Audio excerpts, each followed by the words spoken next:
At the centre of what makes Fear and Hunger so incredibly unique in the gaming world are its horrific and gut-wrenching uncanny enemies. Little girls who turn into morbid totems, dancing priests able to tear your limbs by conjuring the power of eldritch horrors, and even a crow-headed man able to pick your eyes and literally blind your actual game screen for the rest of a playthrough. However, behind their grueling looks and immense difficulty are scattered remnants of lore that come together to create one of the most uncanny but immensely detailed worlds in gaming. So if we strip them of gameplay and dug into the journal entries, books, item descriptions, dialogues, and environmental clues, who is truly the most powerful enemy encounter? Thankfully, I've done just that. Using only the lore, I've ranked every single enemy in the entire game, all here on this list. So get ready to go from insects all the way to eldritch horrors, so powerful even perceiving them lobotomizes you, as we rank the most powerful enemies in Fear and Hunger, according only to the lore.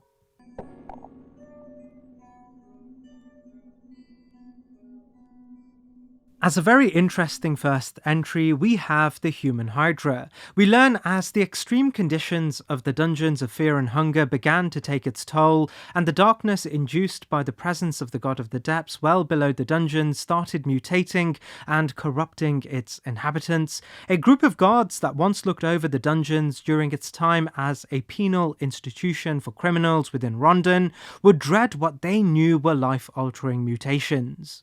Seeing only one other option, the guards engaged in a marriage of flesh, a ritual linked intimately with the old god known as Sylvian, the god of creation. While this ritual is often reserved for two people and bears the ability to combine their souls into one often more resilient being, using this logic, they believed if they were to join many souls, they would stand an even better chance at enduring the darkening shroud.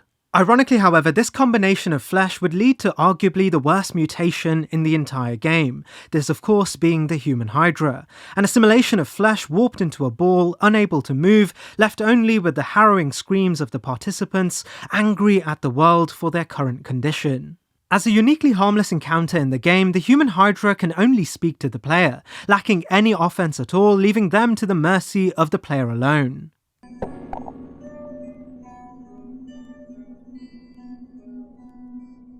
Following swiftly on from the Human Hydra, we have yet another encounter with a being that is entirely disinterested in harming the player, frozen by an impending anxiety and nervousness, leaving them paralysed during the encounter.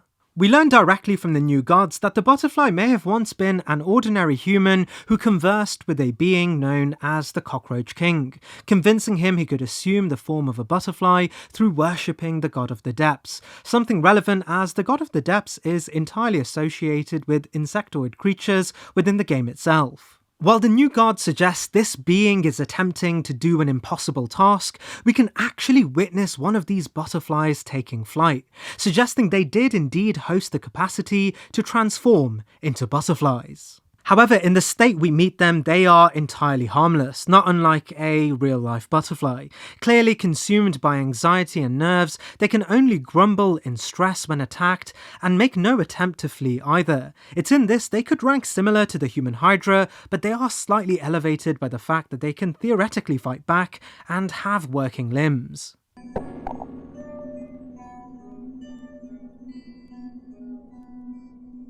What is without a doubt one of the most trivial encounters in the entire game, the cave spider is barely any different to a large spider, something made further evident as even the new gods in the Great Hall have no notation about the nature of the spiders, suggesting a near indifference to what we have become accustomed to in our own world. With the sole attack known as the Spider Bite and the ability to literally step on the spider to instantly kill them, they are the most mundane entry on this list, and thus one of the weakest too.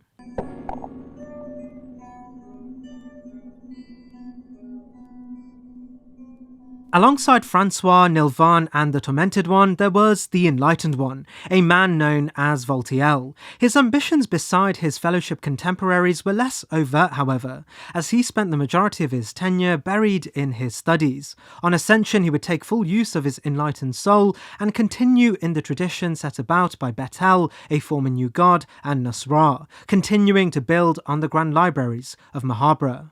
The former new gods in the Grand Hall tell us Voltiel used up much of his life in an attempt at pursuing knowledge with little praxis, and would only come to one great conclusion: to become a creator of artificial life, and finally bridge the gap between the new gods and the old gods, as he may have seen their ability to give life as the only distinguishing factor between them. Looking upon the old god's creation of clay golems within Mahabra, he would create the mechanical uteruses, fleshy automatons that would be used for less noble deeds, resembling pregnant women and being used mostly for his own pleasure.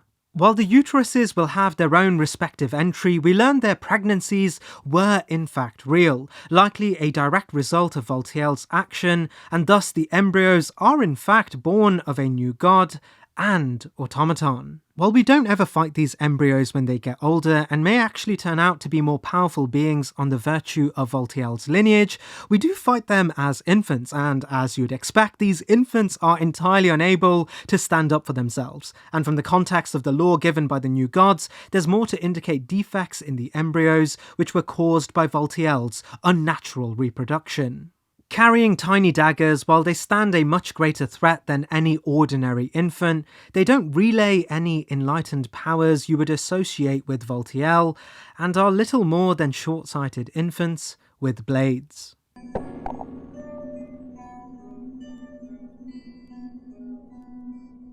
Found in packs in the level 3 prison and the level 4 caverns, the cave gnomes, while annoying during playthroughs, are outright described by the new gods as little halflings. Born from the cave mother, they go on to tell us they were so unimportant even the cave mother has little use for them. While we'll go into more detail about the cave mother in her own entry, their relation to their mother is not all too noteworthy, as we will learn the cave mother was an unfortunate result of overexposure to the darkness of the dungeons, and her most notable trait were her avian and mammalian traits, epitomized by the longing to reproduce. Much like their mother, they resort solely to the use of their teeth in a gnawing attack that even within the game stand out as one of the weaker attacks in the game. They are easily confused and can only pose a threat in packs, and as the nature of this list only attributes one enemy of each type, the cave gnome is outscaled heavily by a variety of other entities in the game.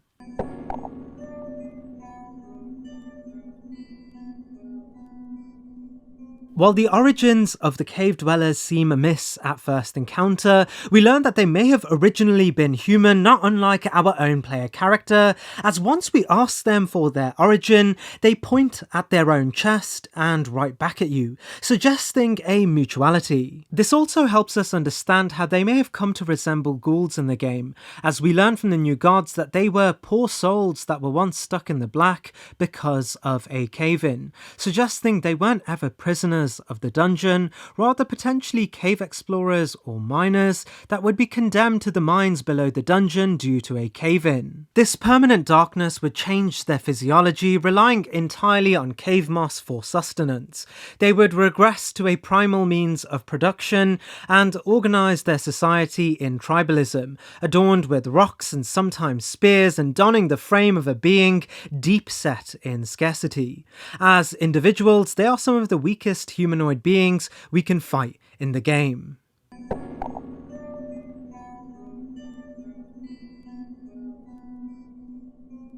Ghouls are interesting as they can both be used as allies or fought as dungeon fodder in our own playthrough. We learn from the new gods that ghouls were regular humans who did not have the physical or mental fortitude to handle the darkness of the depths, eventually losing their minds and becoming mindless beings. We learn from unique dialogue per ghoul encounter that they were either ordinary civilians sentenced to the dungeons due to often petty crimes, or guards that could not handle the corrupting force of the darkness in the dungeons, eventually resigning themselves to hiding in cells to avoid the ire of their colleagues. And regardless of if the ghoul was once a farmer or a guard, the new guards outright state their inability in both strength and mind to assimilate with the dark, outlining them as particularly weak. We get evidence for this in our own encounters, as even if they're either born again through necromancy or fought as an encounter, they resort entirely to bites and scratches. They are, for the Souls fans, the hollows of the universe, and for the general audience, a typical walker zombie, standing as one of the weakest humanoid beings and ranking here on the list.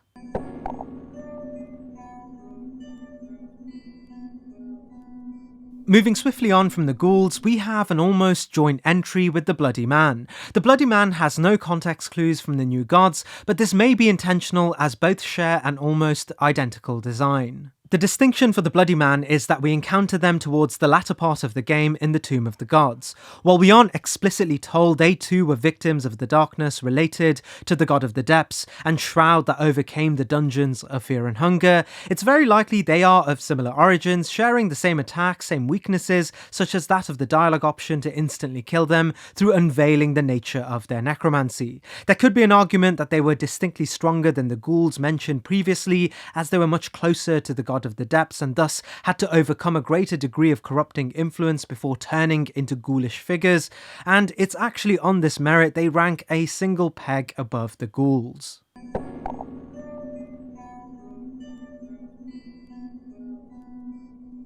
As literally the most simple entry on this entire list, we have the skeletons. The new gods tell us the necromancy needed to be stronger in them to animate mere dust and bones, thus their strength is also greater than ghouls. There is literally no other enemy in the entire game that has this clear a power scaling from within the game itself, and thus the skeleton carrying the merit of the ghoul and the context laid out by the new gods is, well, stronger than the ghoul.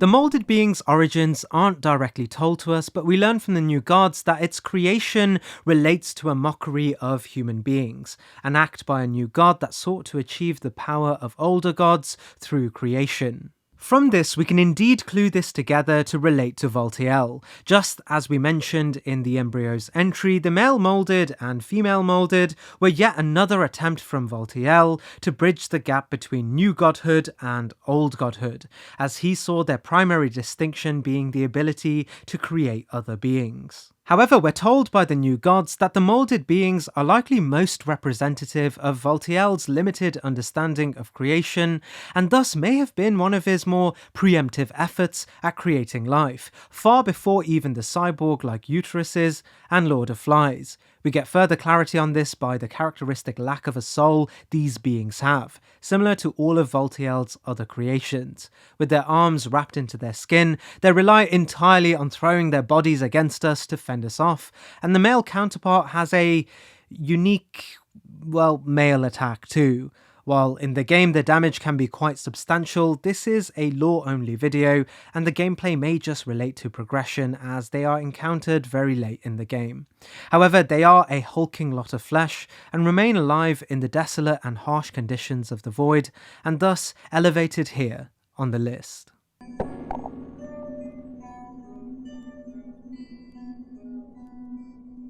We learn from Trauter himself that he used to be a famed knight in the land of Rondon, assigned once as a holy warrior of the Vatican, Rondon's religious militarized wing. However, on one of their great holy crusades, likely towards the eastern sanctuaries, he was captured and brutally tortured for at least 5 years, only relieving himself of the torture when Rondon recaptured the eastern capital of Jataya, and found him deformed and heavily mutilated, but still alive.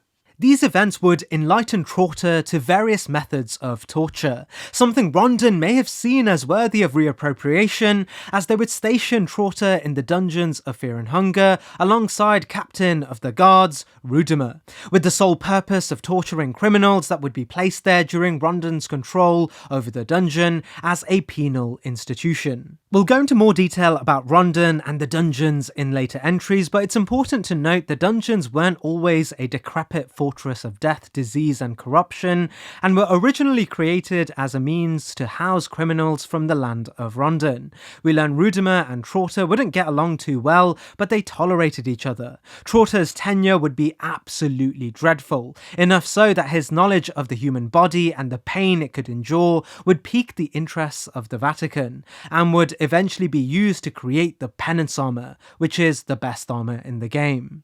However, even the Vatican would become afraid to the extent to which Trauta would conduct himself, as once Trauta was assigned to watch over and torture the great Rondonian champion turned rebel Lagarde in the dungeons of Fear and Hunger, they were afraid Trauta may take it too far and asked Rudimer to step in, escorting Lagarde further into the dungeon and away from Trauta.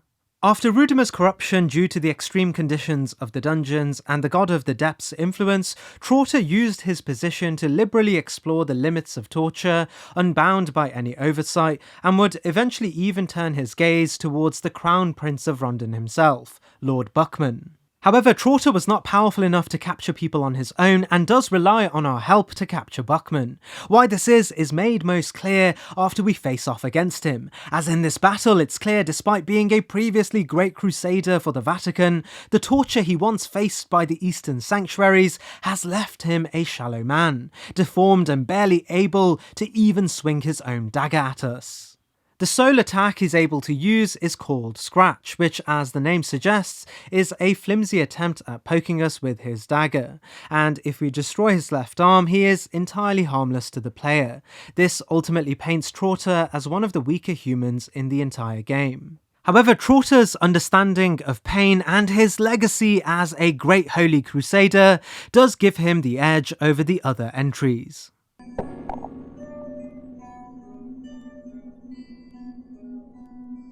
While seemingly barely intelligent, Meneba is shown to be a far more complex being when we engage in a dialogue with it. Using telepathy, it can answer questions such as of its origins, the nature of the green hue, and why it's aggressive towards the player.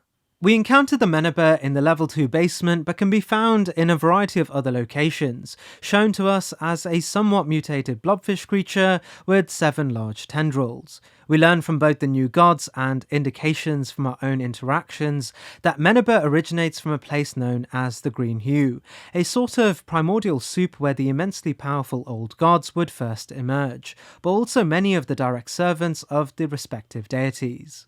This is where Meneba fits in. While we have full confirmation they are from the Green Hue, it isn't directly stated what deities they served, but due to their telepathy and resemblance to the Lady of the Moon, a bona fide servant of Re, it's most convincingly theorized they were related to Re, the trickster old god. We aren't told what function they served within their respective hierarchies, even from the new gods, but they are told to manifest around sickness and dead carcasses, while the trickster moon god Re concerned itself mostly with the abolition of human ambition, particularly around new god ascension. The Meneba, aside from dialogue indicating its purpose is to steal life force from humans, doesn't seem to fall entirely into this short-sighted goal. In offense, the Meneba focus entirely on taking advantage of the physical strength via the use of their tentacles and the ability to inject parasites, but suffer heavily from a keen weakness at the head. For a being tied to Re and clearly excelling in telepathy, as it relies on anything but telepathic offensive abilities, it ranks low, but is driven up by its association to an old god.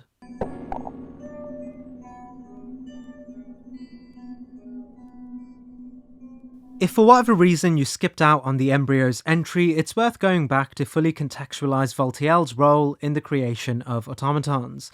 As we learn, Voltiel, the new god related to the Fellowship, would spend a great majority of his life studying the Grand Libraries in a pursuit of knowledge, eventually coming to the conclusion that the creation of new life was to be the bridge between the limits of new godhood and the immensity of the old gods. We learn the uteruses were some of his most successful first attempts at creating life. It's inferred the uteruses, while they may have initially been conceived in the image of the automatons native to Mahabra, ushered into existence by the old gods, were far too frail to enact the physical labour comparative to them, and thus Voltiel would find other less PG motives for these beings. Nashra making the worst claims you can imagine about both them and their embryos. Once again, let your imagination sort through what that exactly means. More importantly, this helps us understand their strength as far weaker than clay figurines, fending for themselves with a single rusty claw attack, further playing into the idea that the uteruses were not just comparatively weak to the clay figurines, but also materially defective too. They do, however, carry with them embryos that carry all of the power from the previous entry regarding the embryos themselves, joining together to represent a threat only somewhat stronger than embryos on their own, sharing no enlightened powers we can assume for those created by a new god of enlightened characteristics.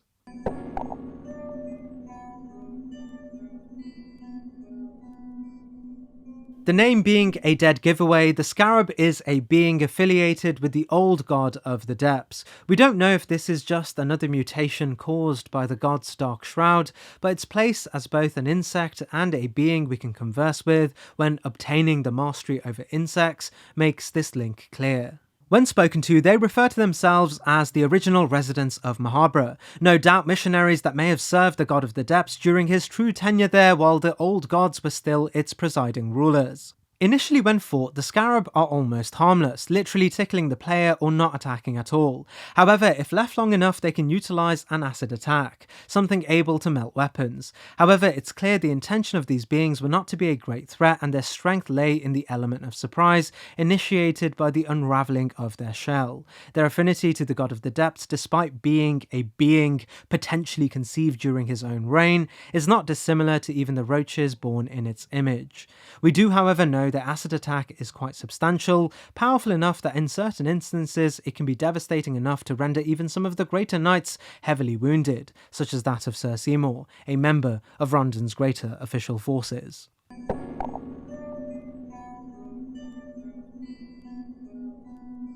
Not unlike the cave dwellers spoken of previously, the minor spectres are told to share a very similar origin story. Originally human cavers that predated the dungeon itself, they would fall victim to cave-ins, but instead of surviving and restructuring their society within the confines of the mines, these miners would be killed, their souls left without respite and doomed to wander the mines, attacking anything still alive.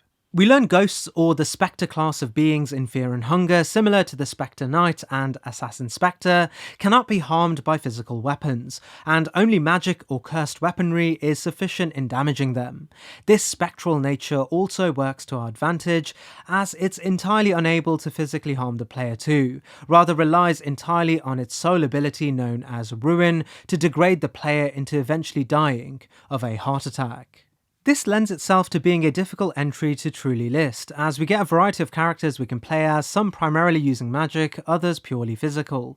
This battle in the lore could be immensely trivial or a life ender, but ultimately as a single entity it's a small footnote within the game itself and acts as further environmental context to the torment of beings found within the dungeons itself. In the context of Fear and Hunger, the use of magic isn't entirely uncommon, and thus the minor spectre lands here on the list, above their cave-dwelling relatives due to their far uniquer design.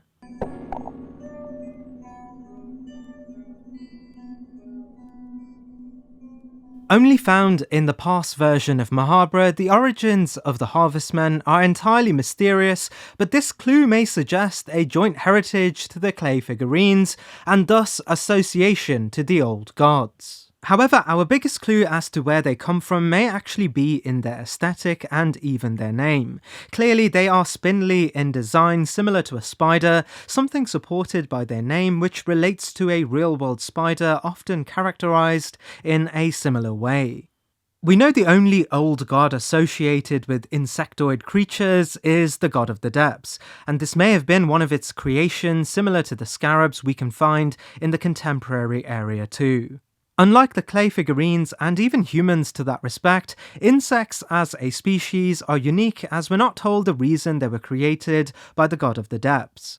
The old gods often represent concepts, and the god of the depths may have represented decay and corruption from the effects of its presence we can witness, such as that of the darkness in the dungeons. We know insects are known to accelerate rot and decay, but the new gods tell us the purpose of the harvestman was to satisfy victims, which doesn't entirely seem to unravel its original purpose, or how it is exactly an extension of the old god of the depths. But as we know, the harvestman does have reproductive organs and is told to center itself around this feature. It may be a joint endeavor created by both Sylvian, the old god concerned with creation, and the god of the depths, only to birth a creation that is unfit for either role. This may be the reason why the harvestman has no conventional means of fighting, often resorting to headpats, tickles, and other benign actions when faced against him. However, he does have one specific attack that acts as a coin flip, which overpowers the character and unconventionally acts out its need to satisfy its victims. From the lore, however, it's not ever stated what its power was or how it's able to overpower us in these coin flip attacks, aside from cues that he has the ability to use the element of surprise to take advantage of others, such as stealing the girl from our party. In this, as a being that cannot harm the player in battles, it ranks quite low, but slightly higher due to the mystery around its coin flip attack and the lore connotations arising from this.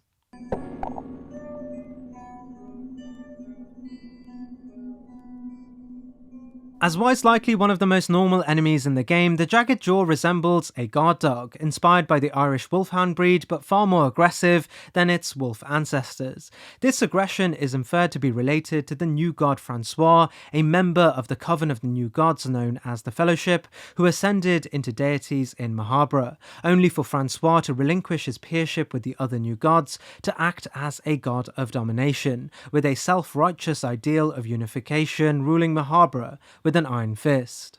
A part of his ploy in utilising the soul of domination was to take control of beasts. The new gods, when asked of the Jagged Jaws, explains they were trained by Francois as mindless beasts knowing only the hunt for blood in their mouths. This was all to harass all those who trespass his domain. However, this soul of domination did not have any specific transferable properties, rather just enabled Francois to command the dogs in any way he wished. The dogs themselves aren't told to be physiologically empowered. However, we do know they were bred for killing by a new god known for domination. It's Francois' confidence in these dogs that bring them here on the list. And there's room to suggest this selective breeding and nurturing as blood-hungry beasts made them small projections of Francois' rule.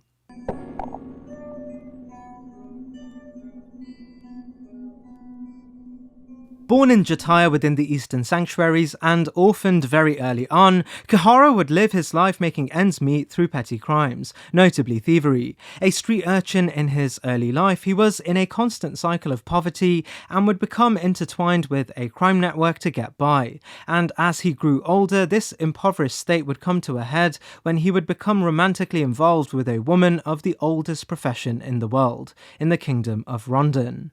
Eventually, the two would be expecting a child, and the weight of this new discovery would play on Kihara's mind, and while he settled as a resident in Rondon with Celeste, he would learn of a great bounty associated with the recapture of Lagarde, the famed leader of the Midnight Sun, a rebel outfit that gained traction in Rondon, quickly winning the hearts and minds of its inhabitants.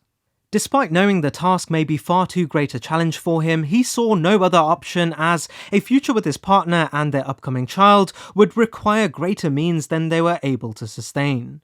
If we choose against picking Kihara, we can eventually find him as an NPC quite early on in the game, in the level 3 prisons. Here, it's absolutely clear he had found himself falling short of trying to kill a guard, eventually being assaulted and left in a cell as just another prisoner in the tormented halls of the dungeon. Even if we save Kihara in this moment, there's another sequence of events where he can literally just wander off on his own and just die anyway, suggesting this dungeon was never meant for Kihara, its challenges far too great.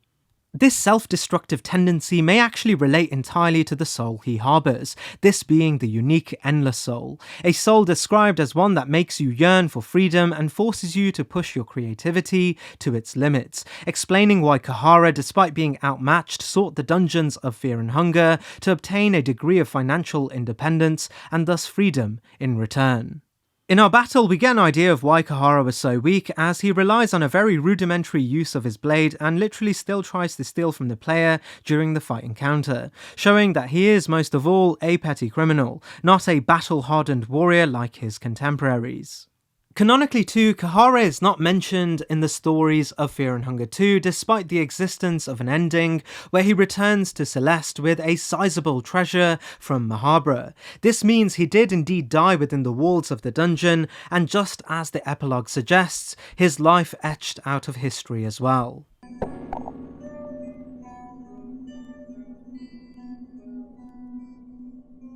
As we discussed in the Cave Gnome entry, the Cave Mother is yet another unfortunate consequence related to the darkness of the dungeons invoked by the old god of the depths. We learn from the New Gods dialogue that humankind is separate from the Cave Mother's race, suggesting she was another race of beings that was corrupted by the darkness. What race this is remains purely speculative, but could relate to the cave dwellers, beings that carry the cave etymology, but also a history as humans before their evolutionary divergence. This may also explain why the Cave Mother's primary goal is told to relate to maternity, looking to be impregnated by humans so she can bear more children. In a battle with us, she hosts two primary defense mechanisms. The first is a reliance on biting, and the other is the creation of cave gnomes from her body, which are used to defend their mother. The gameplay suggests the Cave Mother is quite passive as a character, but in the lore we learn from her unique soul that she may have actually been far more aggressive than the game gives her credit, as it can multiply aggression if used for ourselves. This aggression may relate to her presence as a mother, and particularly an avian mother, as birds are often associated with aggressively protecting their brood. Specific souls are scarce in the game, and it's really her possession of a named soul that elevates her much further than her children. However, she is ultimately brought down by her limited mobility due to quite a deformed body, resulting from the dungeon's corruption.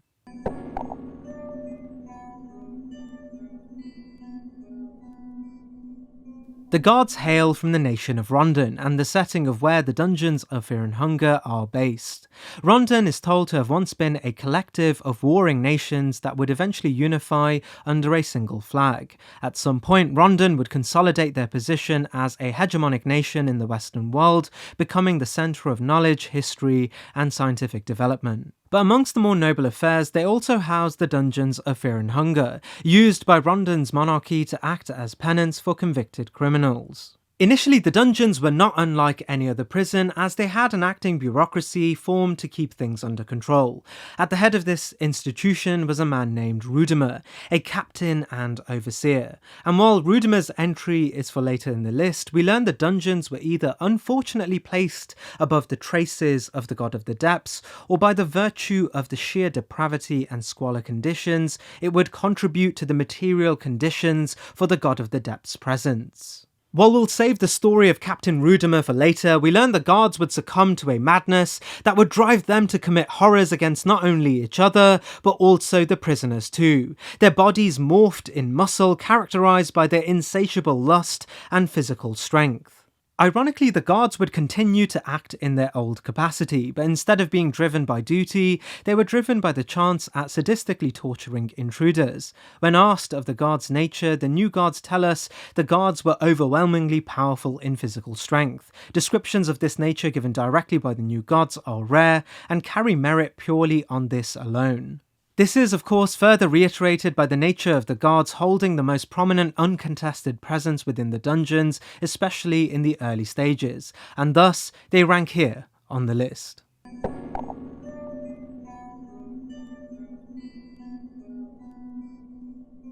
We learn before the creation of humans, in a time only described as prehistoric, a time before the old gods, Gorgoroth, the god of destruction, and Sylvian, the god of creation, mated, creating nature itself through their offspring Nanush, and even Vitruvia's command to create humans in Sylvian's image, there was a race of beings known as lizardmen.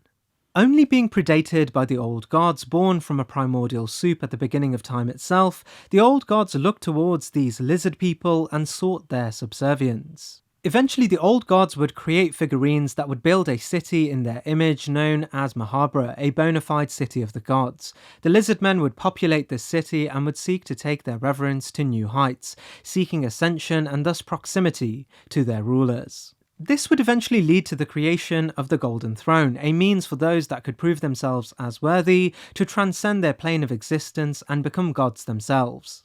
And despite the existence of an old god that desperately sought no other gods would join their own pantheon, this of course being rare, a group of lizard men would ascend and be known to our history as the Chromatic Blights, sentient rulers of the city of Mahabra taking the figure of dragons and coexisting with the old gods. We'll get a chance to speak more about the Chromatic Blights as we go further down the list, but what this does tell us is that the lizardmen were physically as capable as humans, if not stronger, with many of their own kind not only finding use by the immensely powerful old gods, but also setting the tradition of becoming new gods to begin with. The lizardmen we meet, however, are clearly scattered remnants of an age of a race that has since been divided after the events of the old gods' exile and the surge of humanity taking a hegemonic position in both the world but also eventually Mahabra too.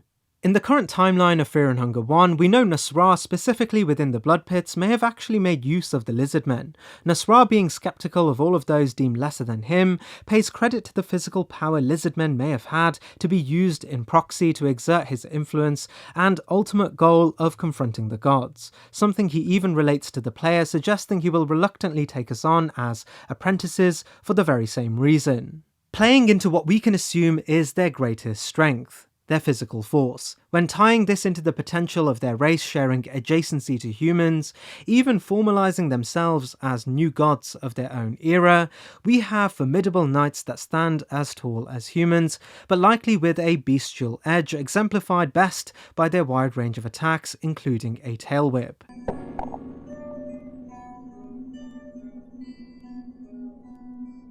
As one of the most disturbing marriage fusions in the entire game, the Moonless Guard is the result of a Sylvian marriage between a wolf and a guard, but is not to be mistaken for the Moonless we meet later down in the list. However, the true Moonless' story does tell us she came from a cohort of other cave wolves, but was subsequently separated due to her distinct strength and ambition, which may suggest these wolves were native to the area, and some may have also found their way into the dungeons only to have intermingled with the guards, and thus fusing under a Sylvian marriage.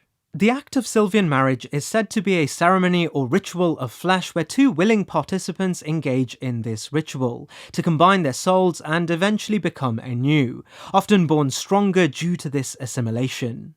While we've gone over the strengths of the guard alone, it's important too to therefore understand the power of a cave wolf to truly uncover the lore-accurate strength of this particular Sylvian marriage. Unfortunately, we only really get one reference point for the power of a cave wolf, and it's from the true Moonless, a sort of dead end as we know Moonless was far greater than any ordinary cave wolf, and even goes on to become an immensely powerful being in the events of Termina.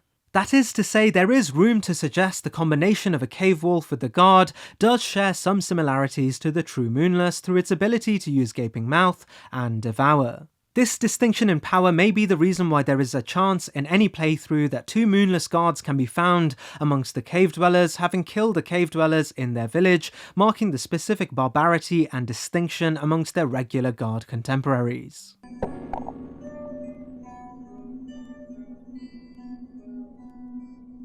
As a direct affiliate to the God of the Depths, the new gods describe the Mumblers as creations of the Black, Black of course being synonymous with the God of the Depths itself and the corruption of the Dungeons of Fear and Hunger. We learn more from the context of the Greater Mumbler issued by the new gods that the ordinary Mumblers are constrained to live as mindless servants for the God of the Depths. We don't necessarily know exactly the power held by the God of the Depths, but we do know it relates to insectoid-type beings and more crucially is responsible for the darkness that would take a hold of the dungeon and the force that had made it such an important part of the game's history. Something we'll discuss in more detail later is that the God of the Depths would also be partly affiliated with the creation of the immensely powerful God of Fear and Hunger, and the namesake of the series itself, adding further credit to the presence and influence of this particular old god. We get an idea of the Mumbler's power in proxy of the God of the Depths through its unique attacks, specifically the Shivering Touch and Soulbinding, both powers able to warp the mind of others. How they have access to such spells has everything to do with the descriptions of the God of the Depths and the darkness enshrouding the dungeons of Fear and Hunger. This darkness, as we learn, would be most responsible for the mutations and ailing of the minds of its inhabitants, all the way from the prisoners to the guards, and even key characters that seek to explore its corners. Thus the Mumbler, while not individually sentient and quite docile in nature, seemingly troubled in themselves, are a proxy for the mind-altering and eldritch force of the dungeon itself, and despite the key drawback of being incoherent and seemingly human victims of the dungeon, they rank firmly here as an infinitesimally smaller part of a much greater being.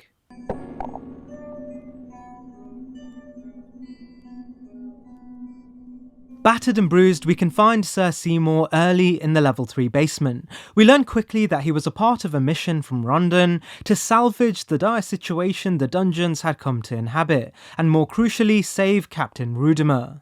We know Rondon had sent many before him with the same mission, such as that of the Iron Shakespeare, which may also explain why this most recent endeavour was followed along by 4 important figures from Rondon, which included the Crown Prince Lord Buckman, Sir Cyril, Rudimer's own brother, and Jean, another high-ranking Rondonian knight. However, despite their diligence, we learn the team were quite promptly ambushed early on, having been separated throughout the dungeon. Sir Seymour, as we find him, had also been attacked by a scarab, a battle he did indeed overcome, but not without taking a bit of a hit. Something we get direct dialogue about if we confront him, where he suggests we're picking an easy target as he is wounded. But this isn't to say Sir Seymour isn't still powerful. We know Rondon society was built on a knightly order. As we learn from all other Rondonians from Rudimer to the Iron Shakespeare, the knights, especially those linked intimately with the prevailing ruling family, are considerably powerful and recognised globally as such. As one of a few characters able to use a claymore, Sir Seymour does represent this great distinction, but it's clear we've met him far from his most capable self, and the lore suggests quite badly sustained injuries, and despite this he swings the claymore with ease and stands to continue challenging the dungeons with the sole goal of returning to Lord Buckman and his campaign to save Captain Rudimer.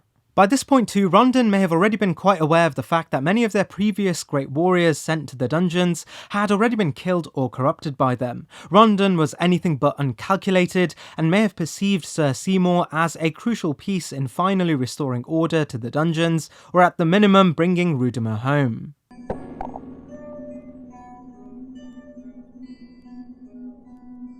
The Red Man is entirely related to the new god of the Fellowship known as the Tormented One, but known to the world pre-Ascension as Ronchambara. The new gods in the Grand Hall tell us that Ronchambara was first most famously known as a poet that believed great art required great pain and suffering. Unsurprisingly, within Ron was the Tormented Soul, and upon ascension to a new god, would embody the Tormented One, something we'll detail in his specific entry, but what we need to know here is that during his reign, unlike many other members of the Fellowship, Ron stood true to his principles and used his extended power to now extend his own pain to as many as he could, leading us to the Red Man. His name would suggest the Red Man was once just an ordinary human, but as we learn from the new gods, the Tormented One would use many of his unwilling subjects as torture fodder, often agonizing them for hundreds of years. The unnaturally long life of these beings indicates the Tormented One would somehow keep them alive much longer than their natural lives would dictate, which may also explain their extremely large size, which from my perspective may be due to the callousing and regrowing required to continue inflicting pain on a being for as long as he has. Even by the time we meet them, the Red Men act as almost environmental flavour, screaming in agony as they lay within the Tomb of the Gods near Ron's boss battle. This is important as when we face these Red Men, it's clear they are completely absorbed by their own pain, with one of their main attacks literally just being the screams of agony they are enduring, and 2 other attacks labelled as Red Grasp and Reach, indicating they aren't really even fighting us, rather just reaching to anything they can for salvation. Of course, if we're concerned with ending its misery, we have to get through the hundreds of years of callousing and flayed skin, which has made them incredibly durable. Naturally, the Tormented One made sure that they would be enduring for his ultimate goal of spreading misery, and thus, in a way, we are facing the power of the Tormented One as the combination of their durability, but also the clear context that their screams were able to bring some degree of mental pain to those around, plays into the idea that the Tormented One sought to extend agony through a chain of pain, and thus this hulking being is an assertion on a living new god's power.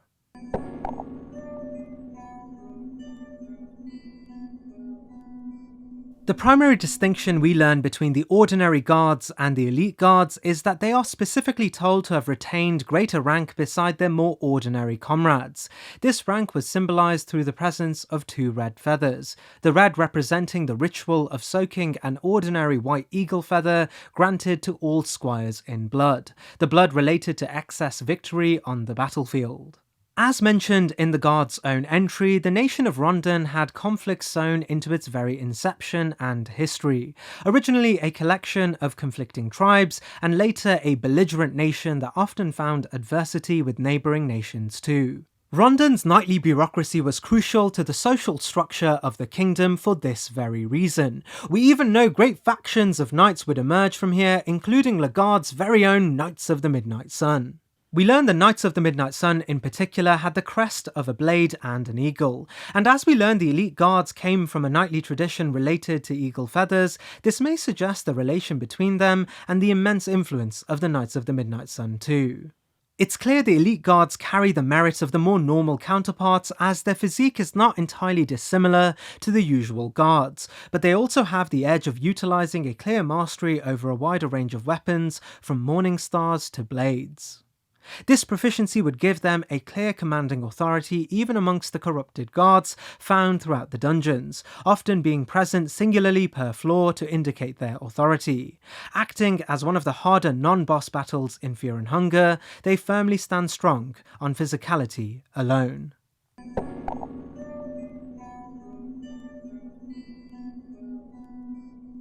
Not unlike the other prisoners and even guards of the Dungeons of Fear and Hunger, the Night Lurch was once human and was sentenced to the Dungeons of Fear and Hunger, likely related to crimes committed against the prevailing territory of Rondon. We learn the nature of the Night Lurch's imprisonment is distinctly perverse. I'll let your imagination figure that one out. But as with all things originally within Rondon's dumping ground, the extreme conditions and the God of the Depths' presence would create a dark shroud that would warp all of those that roamed the dungeon. While many were unfortunate enough to become husks of their former selves, some would become embodiments of the worst excesses of their misdeeds, the Night Lurchers being one of such an example. The new guards refer to the Night Lurchers as an epitome of the perversion that would initially have them incarcerated, turning into sightless monsters with sharpened claws, an agile frame, and a willingness to act out their perversions. They attack on sight and have found themselves within the apex of predators that roam the Dungeons of Fear and Hunger, their bodies morphed into a mass of muscles and sharp edges. The new guards interestingly only use individual tenses when referring to the Night Lurch, something curious as we can find at least two within the game, but this does suggest the Night Lurch was not an unusual mutation, rather something special enough to make a name for themselves amongst the other monstrosities within the dungeon. We know the God of the Depths responsible for the mutating force often corrupted beings based on their most extreme traits, becoming embodiments of this trait, and usually the most extreme personalities had the most extreme forms. We learn later, extreme personalities and conditions of a being can be powerful enough to even turn harmless beings such as that of the little girl into a literal deity, and it's this reasoning that elevates the Night Lurch here on the list.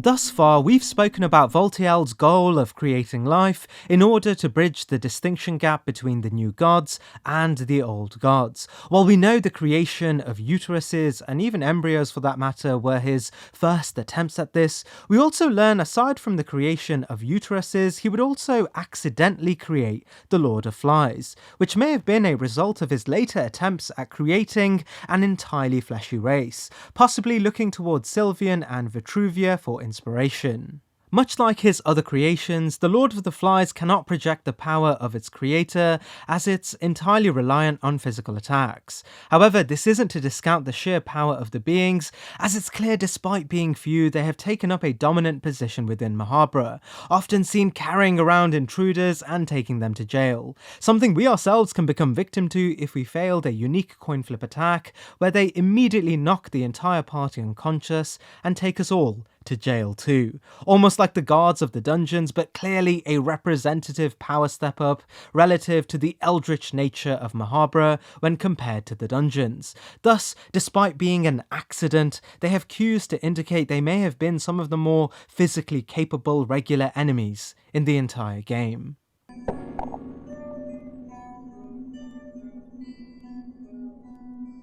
As spoken of briefly during the Guard entry, we learned the Dark Priests originate from the Kingdom of Rondon and had built themselves as polytheistic scholars, concerned only with the accumulation of knowledge, unbound by the monistic allegiances of Rondon. This meant while the Kingdom of Rondon would begin to lose faith in the old gods, blaming them for disease and other disasters, the Dark Priests maintained their polytheism and encouraged the reverence in all gods, old ones included. We learn from Enki's story that Dark Priests would be chosen at an early age and often ordained after enduring quite macabre rituals, not unlike Enki having been chosen to fight to death his twin sister. In any case, the Dark Priests would grow in size and often be tasked with pilgrimages to uncover the nature of the occult. This is precisely why we can encounter them in the dungeons of Fear and Hunger, as at this point the dungeon, once a prison for criminals, had become enshrouded with darkness due to the God of the Depths' leaking presence.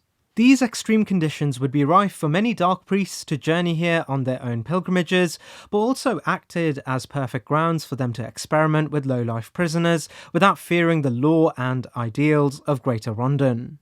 We learn many of the great mutations, deformities, and potentially even the heightened influence of the old gods may be influenced by the Dark Priests, reaffirming their presence as not just charlatans posing as occultists with an affinity to the immensity of the old gods and their remnant traces, but real practitioners able to exert their influence in proxy.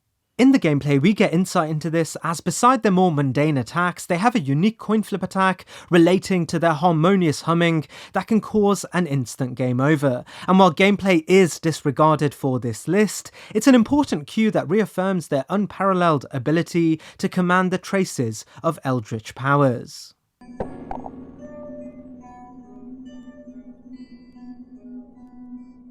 Unlike most other beings in the game, the true Moonless's prime is actually far into her future during the events of Fear and Hunger 2, having clearly grown massive in scale and becoming something of a national guardian for Oldergard, likely beside Ragnarvalda as a slayer of beasts. However, it is important to know we are ranking the bosses based on Fear and Hunger 1 rather than Fear and Hunger 2, and thus we have to rank Moonless based on how we meet her in this game in particular. In the game, Moonless initially shows up as an enemy encounter, but can quickly be turned friend if meat is provided, joining the party as a loose cannon with good intentions. The new guards describe Moonless as of superior strength, commendation seldom given for any other being in the game, and while this may stand as a comment on her distinction amongst her peers, we do know she's doing fine seeking sustenance within the dungeons of Fear and Hunger, all on her own, indicating this strength may have also been distinct amongst the others around her.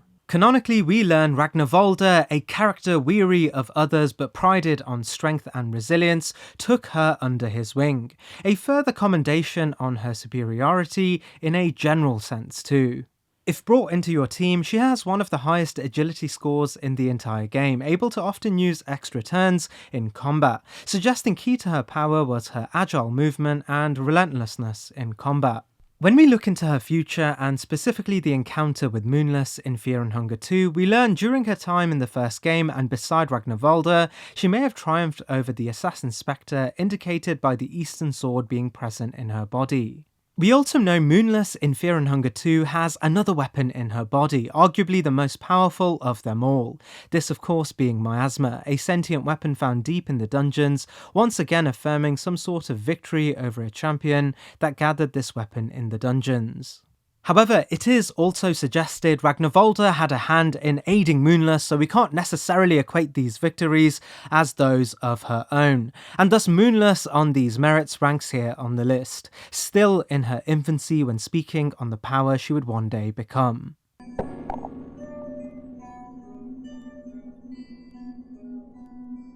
Monstrous in size and legend, the salmon snake's presence extends far outside the confines of the fortress of Fear and Hunger.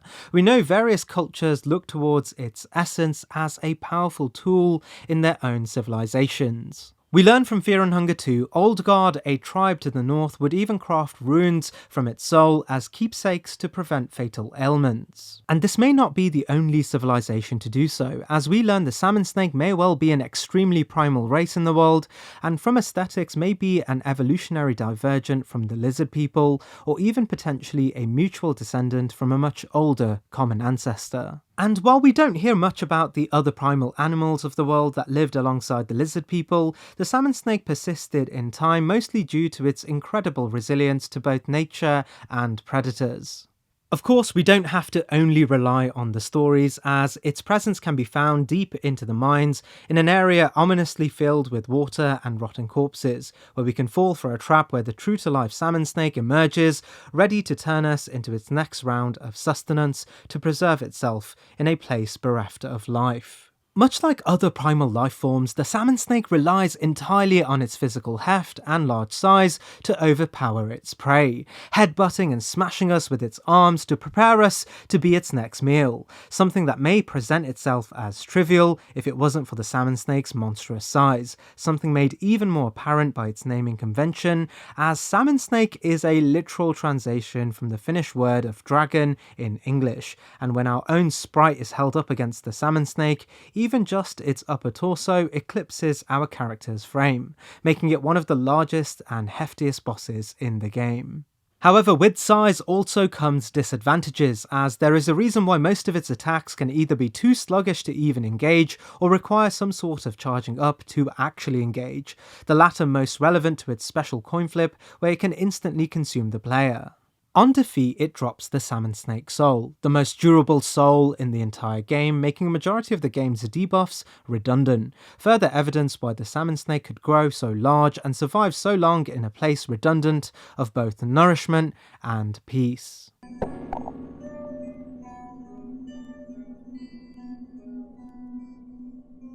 Following on from what we had mentioned about the normal mumblers, we are told by the new gods that the greater mumblers are far more complex and thus more powerful than their ordinary contemporaries. They tell us they too were warped by the same forces as the mumbler, this of course being the god of the depths, but instead of becoming mindless drones for the old god, had instead, through means unknown, found consciousness or even something akin to enlightenment. This isn't to infer the power is lost, however, as we learn the Greater Mumbler is greater too in its projection of the God of the Depths. This is most evident in its repertoire, able to take advantage of the same mind-altering spells as the usual Mumbler, taking advantage of more persistent mind-altering spells with the inclusion of an ominous bell, but also with the ability to utilize a greenish flame, green no doubt relating to the greenish hue most relevant to the plane of the old gods, suggesting a closer affinity to the God of the Depths, while beings such as the Dark Priests and to some extent the Yellow Mages are active observers of the old god and thus gain power through intelligence. The Mumblers, and specifically the Greater Mumblers, are intimately linked to the old god and also able to utilize this power for themselves.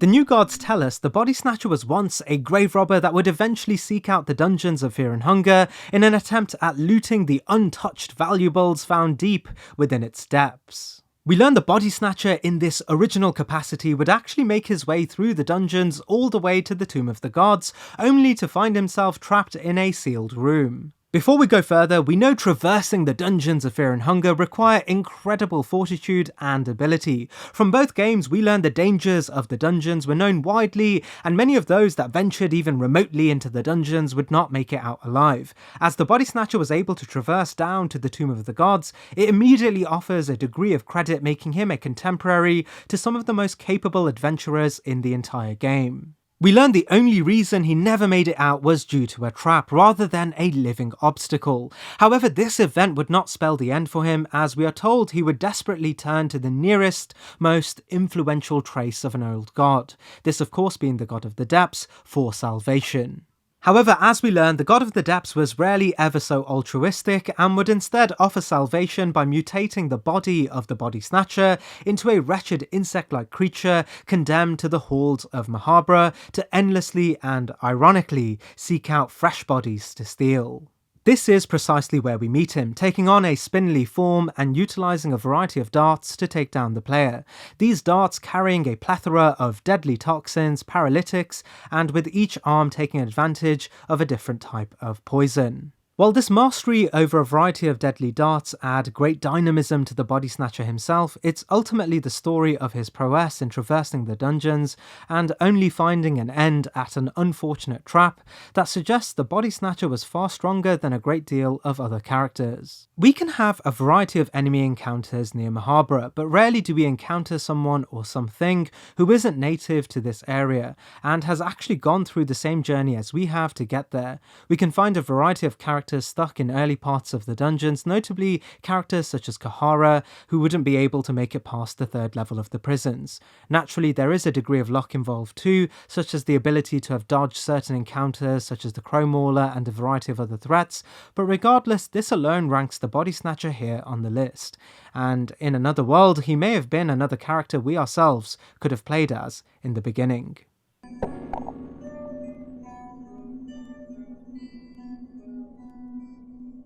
From one opportunist to another, we have Isaiah. We know the dungeons of Fear and Hunger are extremely treacherous, and while many choose against entering the dungeon for this reason alone, others saw this as an opportunity to monetize reckless bravery. Of course, we just spoke about the Body Snatcher, but we also know Kahara's story relates entirely too. While most opportunists would fail in achieving their goals, lost to the power of the dungeons, Isaiah would instead find a lucrative business, something he was able to maintain well and long enough to proclaim himself to be one of a very few veterans of the dungeon. While self-proclamation doesn't necessarily always reconcile with reality, he clearly knows his way around, showing up throughout the dungeon and eventually too in Mahabharata, with no signs of an ailed mind typical of its victims. On our encounter, he opens up his business to us, offering us a trade, a sizable chunk of currency, and in return, 2 map fragments. We don't know exactly how he obtained these map fragments or where they actually came from, but it's clear whoever did mark these maps was well acquainted with Mahabharata and many of its secret treasures. We know Isaiah easily traverses back and forth from Mahabharata, and it's most likely that he found these maps within Mahabharata but was unable to decipher them and thus chose to sell them to another adventurer.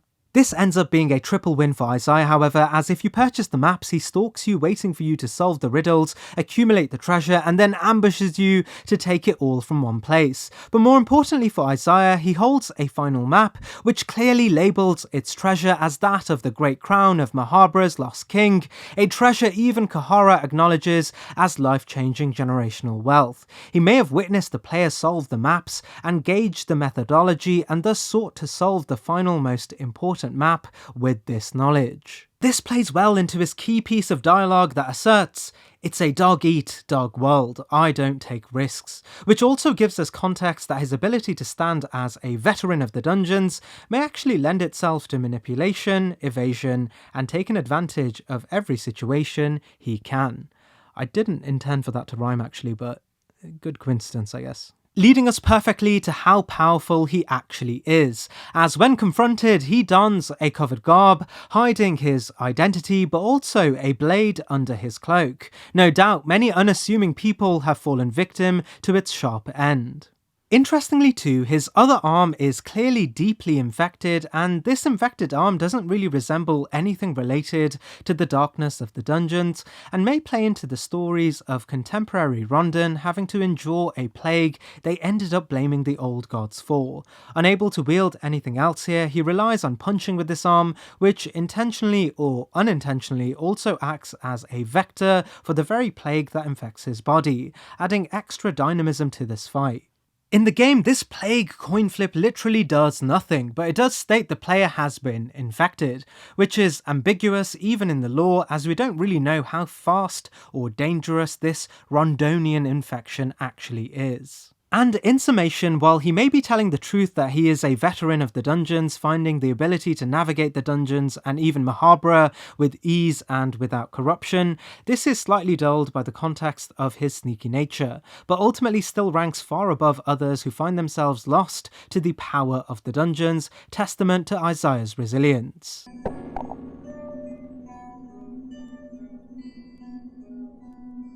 Hailing from the Eastern Sanctuaries, the Yellow Mages are described as apprentices to none other than the Great Eastern Sultan and new god, Nasra. Much like Nasra, the Yellow Mages look towards the gods not as a point of reverence, but a means to an end. For the Yellow Mages, they saw no god more important to this end than Gorgoroth, and the channeling of his traces in an art known as blood magic. We learn Gorgoroth, despite only being traces of the old god, who has since left the ordinary planes, was renowned as the single most powerful old god, and his traces remain the most powerful amongst all gods, new gods included. Thus, channeling Gorgoroth's power remains the best way for those concerned with only destruction and chaos to accomplish their goals, which explains why the Yellow Mages, uncaring for divinity, hold affinity towards this particular god. We learn the only other being able to channel Gorgoroth to this extent is Nasra himself, and seeing as we can only find 2 of his apprentices here, it suggests even becoming a Yellow Mage required immense dedication and proof of worth to Nasra, not just as a pawn for his own ends, rather a contemporary to explore the powers an individual can assert by taking advantage of the old gods in proxy. This is precisely why the Yellow Mages can utilise the unique blood magic known as hurting, a channel dance that can cripple enemies. It's the particular association to both Nasra, a power we'll contextualise further in his respective entry, but also the focus on the most destructive aspect of the traces of Gorgoroth that position the Yellow Mages this far on the list.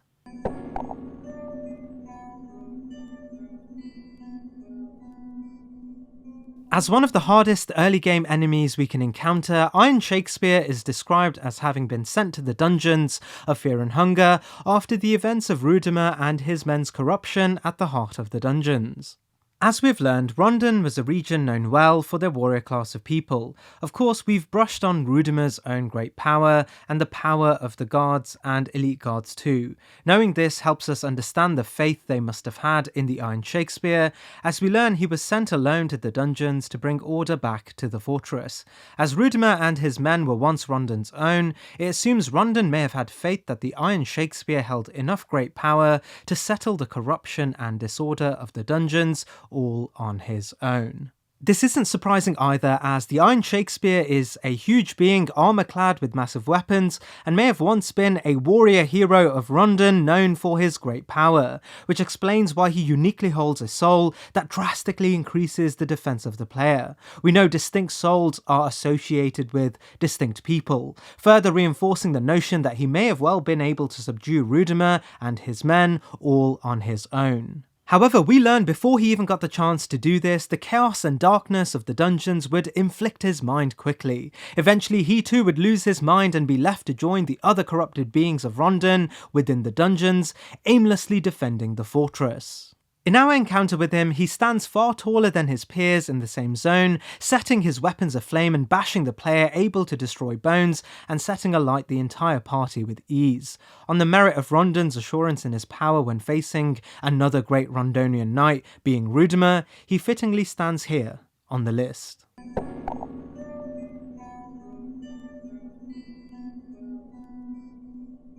Returning to the concept of Sylvian marriages, we learn the existence of the Yellow Lizard Mage is credited to the marriage of flesh between a lizard man and a Yellow Mage. As a brief synopsis, Yellow Mages were apprentices to Nasra who looked towards the old gods not in reverence or anger, rather a means to an end, naturally spending much time observing Gorgoroth, the bona fide old god of destruction, as what was more influential in the realpolitik world of Fear and Hunger than the threat of annihilation. What's important to note here is that Yellow Mages by race were actually just human, but the Lizard Men, the other half of the Lizard Mage entry, were lizard people, a sort of primordial race that pre-existed all other life forms, actually living alongside the premiership of the old gods in the old world. Mahabra itself built as an institution for worship, and the Golden Throne of Ascension made first for the lizard people so that they could live closer to their ruling gods. As we learn, however, lizard people and humans would come to great contention, as once the old gods withdrew from the world, leaving behind only their traces, and as humans born from Sylvian began to populate the world very quickly, eventually even overcoming Ninush, nature itself, the uncontested hegemony of the lizard people began to dwindle, and so did their dominion over Mahabra, eventually leading to a usurpation of racial hegemony in the world and an undying hatred between the lizard people and humans. Lizard people, we learn, would become highly contentious towards humans, using their physical brutishness to impose this anger whatever opportunity they were given, which is why the Sylvian marriage of flesh between a human in the Yellow Mage and the lizard people is so peculiar. However, we do learn human societies, as they fractured on cultural and religious lines, would become less homogeneous, and as the Yellow Mages of the Eastern Sanctuaries followed the tradition set by Nasra, they found great admiration of the old god Gorgoroth, something the lizard people may have had a pre-existing fondness for already as servants of the old deities, and thus the marriage between the lizard people and the Yellow Mage symbolized these new material conditions. However, not all humans and lizard men saw this union as symbolic of lasting peace. The new gods tell us the lizard mages were confused as to what tribe they belonged to, and subsequently lived in a grey area where they weren't accepted by either. In terms of strength, they heavily reaffirm the idea that the Sylvian marriage of flesh is an entirely mutually advantageous endeavour, specifically for one's power, as the Lizard Mage can cast all of the Gorgoroth affinity spells of the Yellow Mages, such as Hurt, Locust Plague, and others, but also the pure brutish strength recognised in lizard men, such as Tail Whip, and the use of heavy weapons. The combining of these two beings and their greatest assets makes them stand tall independently as one of the greater beings in the game.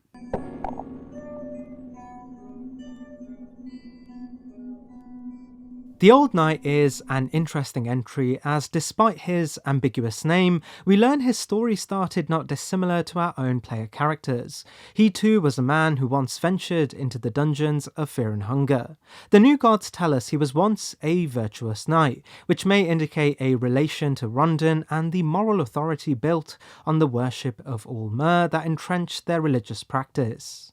We aren't told why he came to the dungeons, but we do know he came seeking the black of the dungeons, suggesting, for one, he came alone, but also the fact that he may have sought the depths of the dungeons to face off against its core corruption. The word black often synonymous with the blackness of the god of the depths and the very mutating force within the dungeons itself. When we combine the notion that he was from Rondon, and of course the dungeons once existing as Rondon's version of Abu Ghraib, he may have been sent on this mission, much like the Iron Shakespeare, to relieve it from the grasp of its corruption and retrieve famed Captain Rudimer and his men, the guards. However, we also learn from the new gods that the old knight would meet a person named Nosramus, a bona fide member of the Fellowship that relinquished his opportunity to ascend and rather took another route to enlightenment. We're told directly that the old knight was quote-unquote saved. Saved can of course have a double meaning in the religious speak not unusual for the game to both mean saved physically from death or saved via religious and spiritual salvation. We know Nosramus, in their route to salvation, found the secrets to immortality, which the new gods suggest were projected onto the Old Knight, which may have originally been an act of benevolence towards the Old Knight as he succumbed to the dangers of the dungeons, bringing him back to life, but also granting him a semblance of Nosramus's own immortality. In return, the old knight, at awe with the benevolence of Nosramus, would duty himself with protecting them at all costs, something the new gods suggest would last longer than a lifetime, which in turn also explains his old moniker. This, of course, is most reinforced by our own encounter with the Old Knight, as if we cast away his armour, we can find a mummified corpse laying beneath, further indicating the sort of monkey's paw immortality that was granted to the knight by Narsarramus. Of course, we can't not mention the other key aspect of this specific entry, this of course being the soul-tied Spectral Knight, and much like the Minor Spectre, it boasts much of the same strength, but carries itself as a phantom harmed only by non-physical attacks. In terms of combat, he can fight us with a great blade, able to swing attacks that easily dismember those that approach him. While gameplay doesn't matter too much here, the fact that he has such a high health pool, specifically as his Spectre variant, adds further credit to the idea that Narsarramus' enhancement has not only prolonged his natural life, but enriched his body to be far more resilient too. In a way, the Old Knight isn't just one of the great Rondonian knights, but he's also a projection of Narsarramus. Of course, Narsarramus was a great power, on par with the Fellowship even after they ascended the throne, despite never doing so himself, and thus the Old Knight ranks here on the list.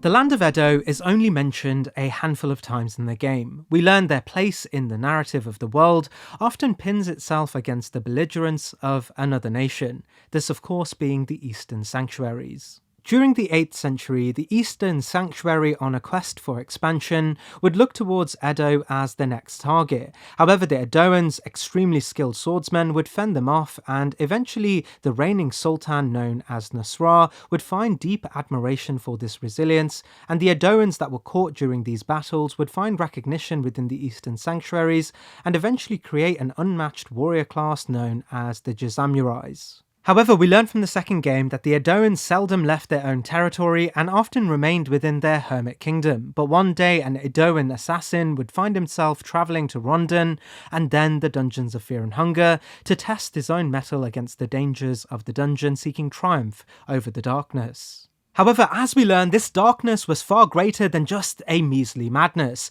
It was an aspect of a true old god, the god of the depths, and he too would find himself lost to the darkness of the dungeons, left as a spirit, clinging on to the iron of his Edoan blade, and it's this weapon that really makes him stand out from other less notable spectres.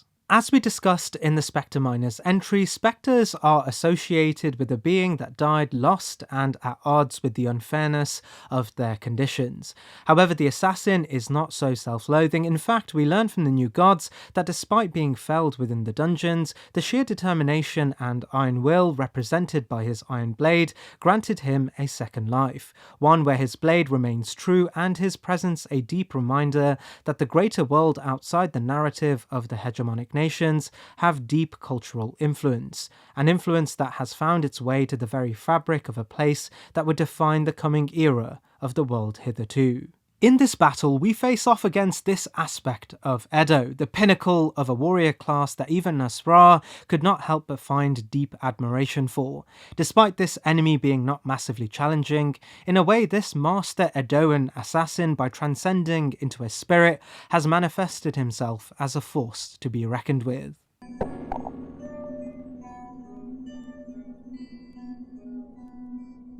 As the first of the two clay figurines created by the old gods we can battle within the game, the Nameless is surprisingly a kind character that gives us insight into the nature of the old gods' motivations when creating this sentient race of beings.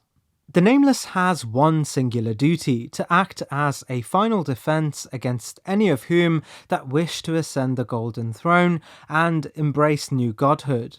Interestingly, the new gods in the Grand Hall suggest the Nameless may have gone travelling at some point and subsequently left the doors clear for anyone to enter, which could explain why he's still standing despite the Fellowship having clearly ascended via the Golden Throne.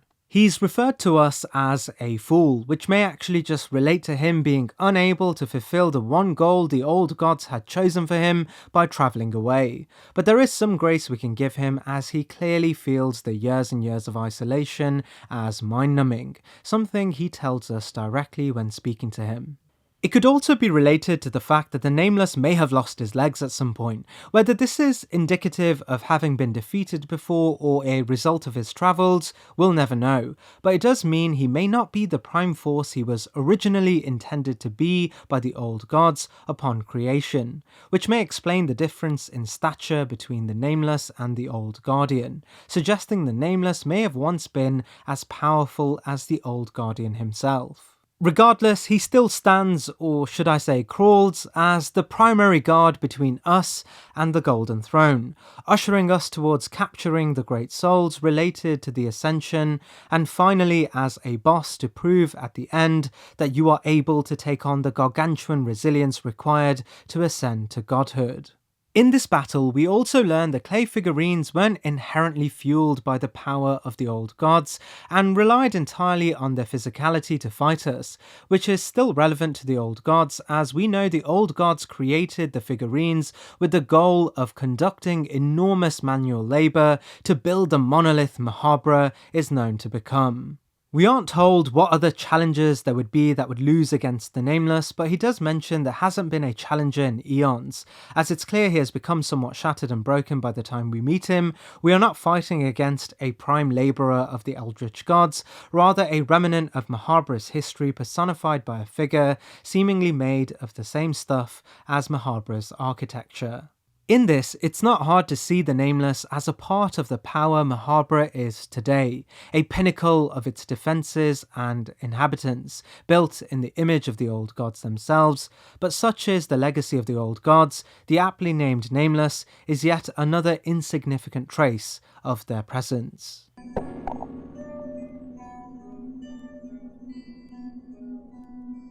As we learned from the previous entries, the Lizardmen were once the hegemonic life form in the world, living under the tutelage of the old gods in Mahabra.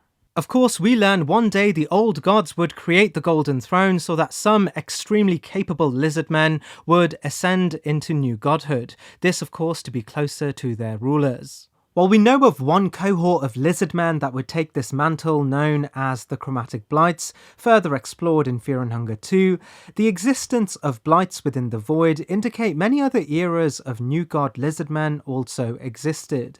As we are told by the New Gods, the ordinary Blights are remnants of ascended lizard people, however they do draw a keen distinction between Blights and Greater Blights, suggesting Greater Blights were an ascended lizard people that were on par with human new gods, and thus suggested ordinary Blights are an awkward in-between. Regardless, being between Lizardmen and New God in itself is a huge eldritch increase in power, and accordingly they appear to have a dominant position within the extremely treacherous Void area of the game.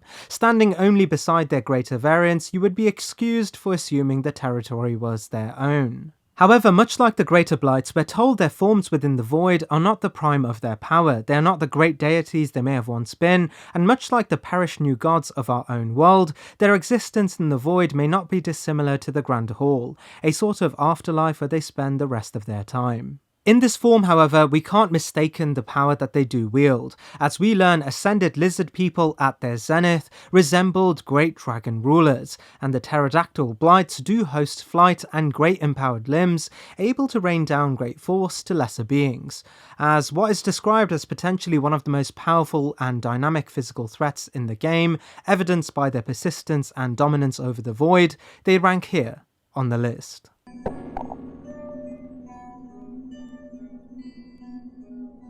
Connected intimately with Le'garde, Darce's story begins in a place of privilege. Born to a family of nobles within the Kingdom of Rondon, we learn her path to nobility was already set out for her. She was to become a holy knight of the kingdom and undergo harsh training, something she would endure and eventually gain enough strength standing out amongst her peers as particularly powerful. We know this distinction may have had everything to do with her inherent soul, the soul of domination, an aspect of herself that made her a natural-born leader, carrying an aura of dominance over those around her. As she grew older, her presence as a knight in the kingdom would not go unnoticed, and as she climbed the knightly bureaucracy, she began to notice flaws in Rondon's ideal. Rondon, led by aristocrats, was a funnel. The wealthy would have their pockets lined, while the less fortunate would have to suffer the actions required to build Rondon's presence, most of which was in bloodshed and belligerence. The poor would die so that the rich could survive. This would build a deep antagonism within Darce until eventually she found an independent military outfit within Rondon known as the Knights of the Midnight Sun, a collective of highly trained mercenaries led by Legarde. Legarde held true to himself an ideology of fairness and justice, believing himself to be the one to lead the world to a more unified and equal place. Darce was quickly accepted into the ranks of the Midnight Sun, and despite harbouring the soul of dominance, she found herself deeply submitted to Legarde, his mission, and the Knights of the Midnight Sun. Darce would follow Legarde as they grew in prominence across Rondon as a truly powerful force, enough even to rival Rondon's own military forces. Initially, Rondon saw opportunity in these knights and formally integrated them into Rondon's own monopoly of power in the region. We learn despite Rondon's claim over the group, they were afforded a great deal of freedom to do as they pleased, and eventually Legarde would invade Oldergard after learning of the Cube of the Depths, an artifact he knew was key to accelerating his ideal for the world. While the mission to retrieve the object was successful, Rondon did not take kindly to their unauthorized actions and would eventually come down with the entirety of Rondon's forces to eliminate the Knights of the Midnight Sun and capture Legarde, something we learn happened when they returned to Rondon. During this event, the knights were eviscerated, Legarde was captured, and Darce just about fled the conflict. It's at this moment she knew her purpose was to free Legarde, which of course meant travelling to the dungeons of Fear and Hunger. Carrying the height of training from Rondon and the Knights of the Midnight Sun, we can either play her or find her within the dungeons desperately seeking out Legarde, but also in one instance trying to preach the gospel of all Mer to its corrupted residents. Despite carrying the soul of domination, Darce is never made out to be an entirely imposing figure. It's clear that she has gone against her own nature in her pursuit of Legarde's mission. In combat, this shines through too, with stark differences between herself and Francois, who was, of course, her sole predecessor and new god of the Fellowship. Her canonical actions in the dungeons are debatable, but there are indications that she was the primary reason Legarde was able to escape his prison and eventually become a new god. The evidence for this is the fact that the Yellow King in Fear and Hunger 2 can be transformed into a blood golem, something related to one of Darce's key endings where she resurrects Legarde. Whether she did this all on her own remains debatable, as we do know there is an instance in the game where she has been ambushed by cave dwellers, requiring our help to continue. But the context of our fight against her and her beginning sequence suggests Darce was particularly powerful as a knight, having inherent abilities in fighting that made her stand out, even amongst some of the strongest Rondonian knights. This combined with Legarde's commendation and her position in the famous Knights of the Midnight Sun rank her here on the list.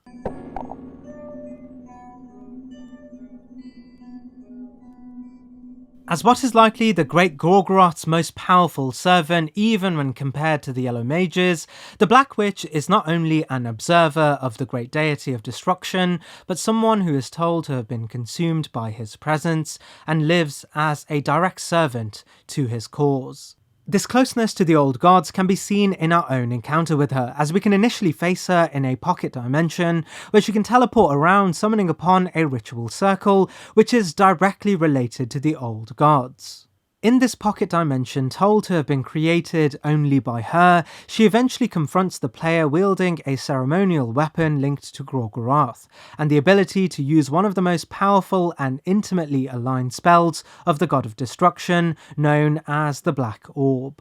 The use of the Black Orb is a clear indication of rank when compared to the other observers of Gorgoroth, as the Yellow Mages can only use Hurting, which in our own affinity tree to the gods is ranked below the Black Orb and a prerequisite to even achieving the ability to use it, outlining her own affinity to Gorgoroth as being superior to others. How she obtained this affinity may actually relate to the secondary encounter we can have with her if we miss her first encounter, this of course being within the Grand Library of Mahabharata itself, suggesting she had access to the great knowledge accumulated by the gods within the city of the gods themselves, the same source of knowledge Nasra may have originally used to even conceive of the Yellow Mages during his time as a caretaker for the library.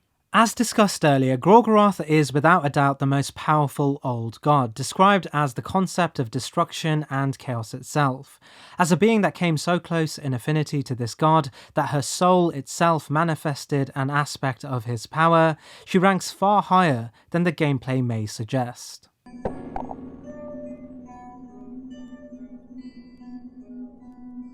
Known initially to us as the Gaunt Knight, we learn his true name is actually Sir Serral, the famed brother of one of the dungeon's most important corrupted assets, the Crowmauler.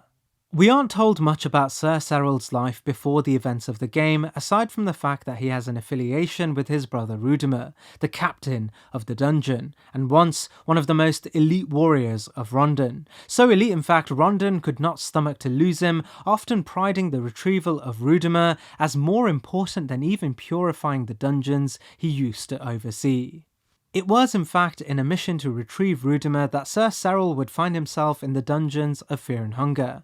However, as we have learned, Sir Serral's party would find themselves ambushed and eventually split up amongst the dungeons. This is interesting as well the others from Buckman, Jean and even Sir Seymour would find themselves stuck in the dungeon itself. We actually first encounter Sir Serral far into the game, all the way in the ancient city of Mahabharata, physically unharmed and standing as if traversing the entirety of the dungeons and getting to Mahabharata was no more eventful than an evening stroll. However, Sir Serral did lose something in this journey, this of course being his mind. We learn much like his brother while dominating the dungeons, his mind was beginning to ail, the corruption was getting to him. However, if we offer an elixir of the mind, he comes to his senses and will return to his party, rejoining Buckman's posse. But if we choose against it, we can actually fight him in a battle, uniquely dual-wielding swords and carrying the lineage of his brother Rudimer. As spoken of earlier, birds in Rondon's culture signified strength. The Knights of the Midnight Sun adorned eagle insignia. The elite guards wore feathers soaked in blood. The Rudimer house was no different. We're told the Gaunt Knight's armour is emblazoned with an insignia of a bird, carrying this tradition further, but also contextualising why Rudimer's family was so highly regarded by the Rondonian aristocracy. Their family crest was a crest of warriors. If the Knights of the Midnight Sun represented Rondon's rebellious faction, the Rudimers represented Rondon's ruling bureaucracy.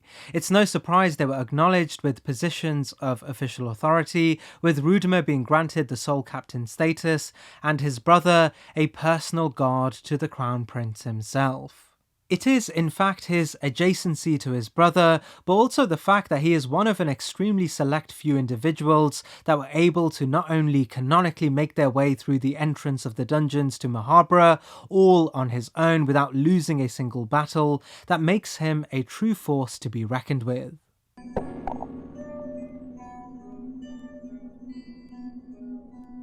Enki is described by the new gods as one of the more notorious dark priests of the modern age, sensing within him a soul of enlightenment. We don't know exactly how characters end up with these unique souls, but all the lore points to this soul being an inherent trait, which explains why Enki from an incredibly early age sought the pursuit of new knowledge, something made clearer for him as he was born into a family already acquainted with practices within the occult. This is precisely why Enki from a very young age would be chosen to become a dark priest, placing him within a ceremony where he would have to confront his twin sister. This ceremony required Enki to kill his sister and resurrect her as a ghoul, solidifying his position as a dark priest, untethered to the limits of morality.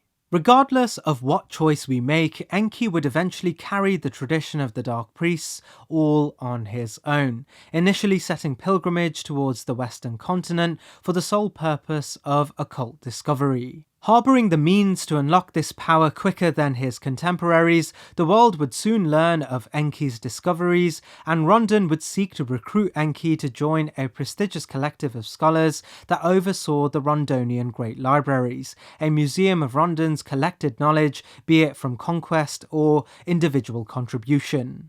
The library would initially pique Enki's interest and further his studies, but eventually he outgrew even its collective knowledge and hungered for more, and eventually he would be granted a vision by the new god Nilvan about the prophecy of Lagard's future, a future he selfishly saw in envy, eventually on a pursuit towards Lagard, but also the potential to usurp this legacy of greatness for himself. He would find the dungeons of Fear and Hunger, the place Nilvan's vision had painted out in his dreams so many times before.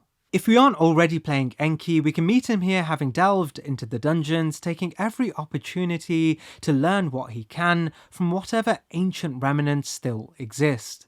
As Enki, we can eventually meet another enlightened one, this of course being Nosramus, the bona fide member of the New God Fellowship, who chose against ascension and chose a path to enlightenment all on his own. This encounter, while unfruitful at first, becomes quite important as Nosramus sees within Enki, just as the new gods do, the power to either walk his own path to enlightenment, or rather to choose, as others have before him like Voltiel, Nasra and even Batel, to become new gods. We know canonically Enki survives the dungeons without having become a new god, and does indeed follow in Nosramus' footsteps. This canonical ending also suggests at this point Enki would have had to have killed Voltiel, but this is debatable, and it may be more credible he was aided by a fellowship of his own, as we know Lagard and Ragnavaldr's endings are also canon. This ending also assumes, much like Nosramus, he was granted prolonged life and eventually would go on to become the world's most renowned scholar, recounting the events of the game in what is dubbed the Skin Bible in Fear and Hunger 2. In terms of strength, when fighting Enki, we know our fight encounter is pre-Nosramus' influence, but we also know he may represent the sort of strength we could expect from beings such as Voltiel pre-Ascension, as this was supposed to be his destiny, and he did indeed have the power to become just like Voltiel. Much like other Dark Priests, Enki has a great hold over a variety of divine spells, able to flex his knowledge by getting a choice to choose whatever affinity he pleases. In combat, he naturally uses a great deal of power related to Gorgoroth, aspects of destruction and chaos itself. His hold over this spellcasting tradition is clearly much greater than other practitioners such as the Yellow Mages and the other Dark Priests. This is best exemplified by his distinction in using necromancy, something, as we learn from Nasra's relation to the Darkness Beast, may be the peak of channeling Gorgoroth's own power. And thus, accordingly, Enki, as we meet him, ranks here on the list.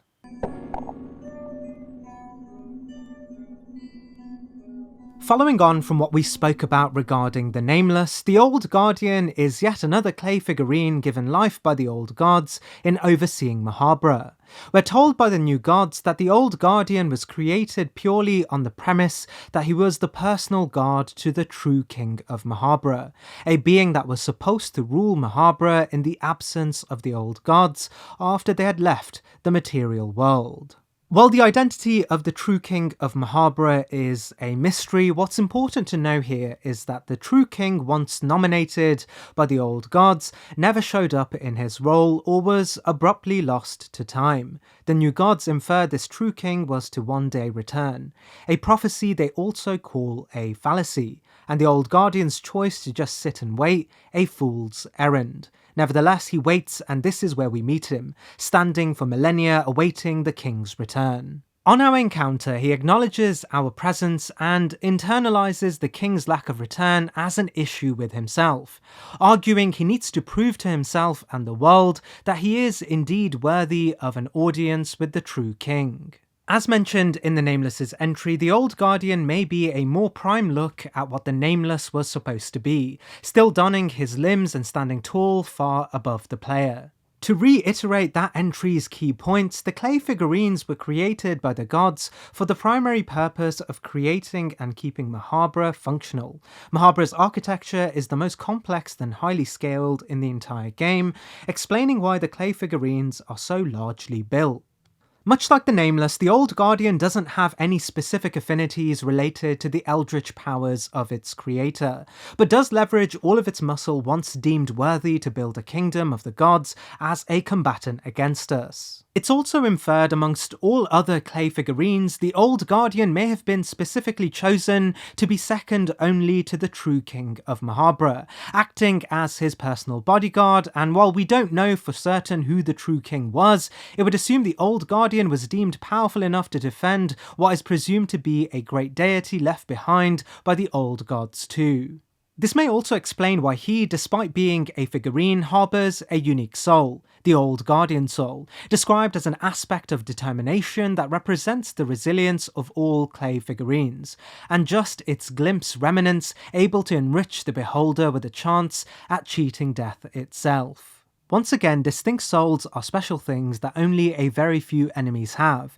It gives us insight into their most notable trait, something that stood out more than anything else. The Old Guardian's resilience when faced with death and the choice to keep on fighting makes clear this battle will not be easy, and we are, just like with the Nameless, fighting the fabric of Mahabharata itself, only this time against a champion much closer to his prime, and a glimpse into old Mahabharata when eldritch deities still walked amongst men.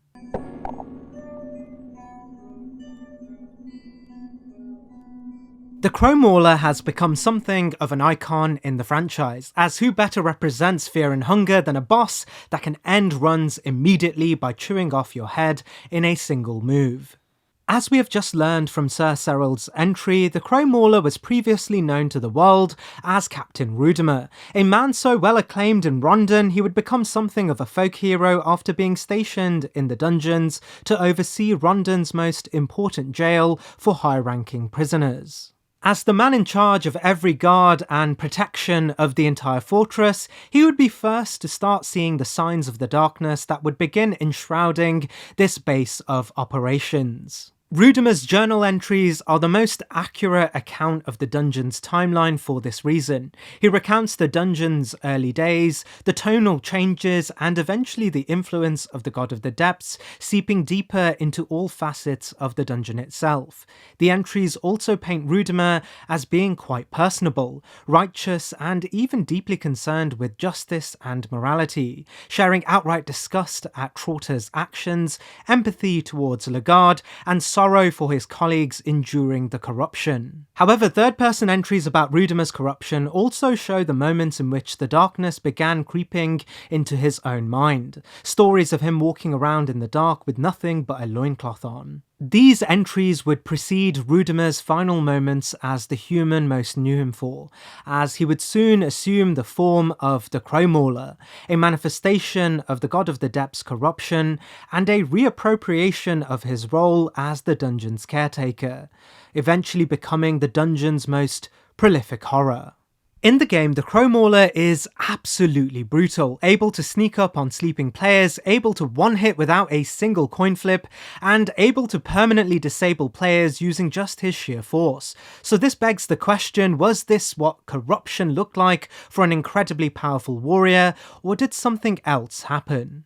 Well, our biggest clue actually comes from the double Crow Mauler. While it may seem these are two separate entities, we know Rudimer's final journal entry is dropped by the double Crow Mauler, and he can even drop the Crow emblem key, similar to the normal Crow Mauler too. We can find the double Crow Mauler right at the bottom of the gauntlet, within the God of the Depths itself, suggesting his corruption was impacted immensely by the direct influence of the God of the Depths as well. The new gods even claim Rudimer, while noble in his initial goals, became the Black himself, almost suggesting the corrupting force did not only influence Rudimer, but he uniquely became an aspect of the God of the Depths too, a wording choice not used for any other dungeon inhabitant. While we've spoken about the insects being related to the god of the depths, we know from the butterfly, cave mother, and other avian corruptions that birds also found affinity with this god too, explaining his crow aesthetic. And it's this precise corruption that puts Rudimer, now the crow mauler, above his brother and other entries too, carrying all the warrior clout associated to his family crest, only now enriched with the maddening power directly associated with an old god arguably most present in the contemporary world.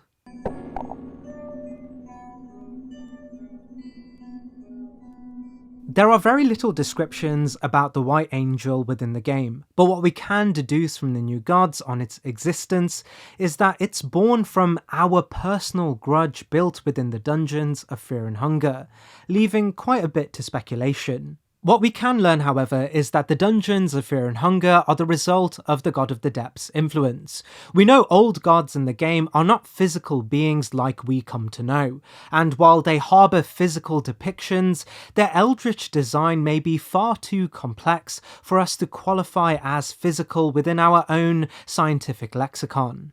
This is important as the new gods refer to the White Angel as born of a feeling, specifically our own feelings, now represented as a physical enemy.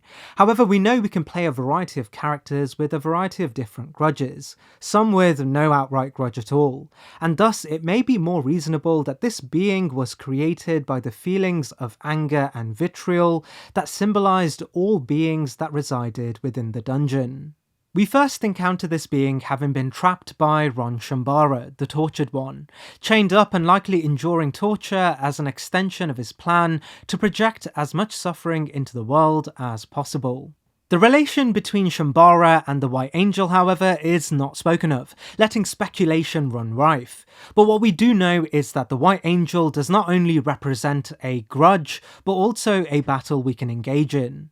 It's clear the White Angel doesn't host many overt godly affinities, but his presence of wings not unlike the butterfly and the avian motifs represented in the crow mauler may confirm that he is a manifestation rooted deeply with the god of the depths, explaining why he's told to represent grudges formed within the dungeons of Fear and Hunger rather than Mahabharata itself.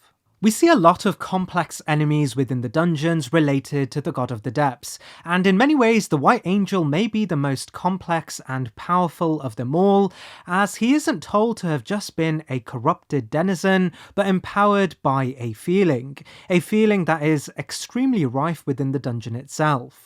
We'll go into this much later on in the list, but we know the emotions invoked within the dungeons were far more than metaphysical. We know it's a feeling and pure emotion that even allowed for the god of Fear and Hunger to emerge as a peer to the old gods, representing the concept of fear and hunger itself, and a new age of men altogether. While this isn't to say the White Angel is adjacent to the god of Fear and Hunger, this may have been the result of a similar transformation related to the god of Fear and Hunger, only the vessel was not a pure being of the dungeons like in the case of the little girl, rather an ordinary person who came to embody the grudges within the dungeon. This may also explain why it hosts a unique soul. Its relation to these events do suggest this is one of the more superior products of the God of the Depths corrupting force, and in a far-fetched timeline, if the conditions were met and the vessel, a pure being that only knew corruption, may have been born again as a god of grudges.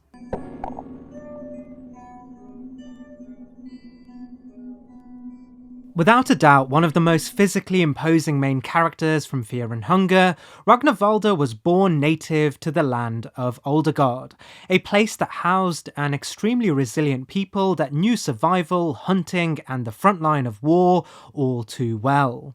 Shaped by his culture, he's proud of his heritage, and it's unsurprisingly him as an older guardian would harbour the tormented soul, a soul characterised as a life of hardship and resilience to the worst excesses of pain. While looking after his family in Oldegard, we learn an event, potentially a famine, would push Ragnvaldr and a company of Oldegard's greatest men to travel to Vinland to find food for sustenance. However, this expedition inadvertently would acquaint them with an ancient artifact, the Cube of the Depths, and the key to Mahabharata, the City of the Gods. While uncaring or unknowledgeable to its purpose, they would bring it home, feeling its importance.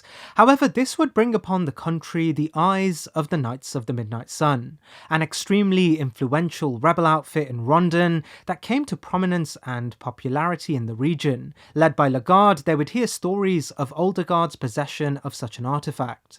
Legarde, knowing well its purpose and the chance at ascension, an act he deemed important to his own goals in unifying the world, would make his way to Uldugarde. And on a day Ragnavaldr was uncharacteristically absent, he would slaughter the town and steal the Cube of the Depths, leaving many of Ragnavaldr's own family dead. Fueled now by anger and a push for vengeance, he would eventually learn of Legarde's imprisonment in the dungeons of Fear and Hunger, seeking Legarde to enact vengeance for his people. If we don't pick him at the start, we can meet Ragnavaldr in the dungeons, having already made his way through the dungeons unharmed, something inferred to relate to his unparalleled ability to hunt monsters, be they from Vinland or corrupted by the God of the Depths. In dialogue, he's clearly privy to the God of the Depths' presence, suggesting he may have previously dealt with the Depths' corruption and the monsters they created too. This may suggest this was present during his time in Vinland. As his story progresses from this point, we get crucial insights into Ragnavaldr's true power. In the event that both Ragnavaldr and Legarde are in your party, there is a unique cutscene in Mahabra where they both leave the party trail and end up fighting to the death. This battle always ends with Ragnavaldr killing Legarde with relative ease, a rare lore-based moment that pits two characters against each other void of the gameplay.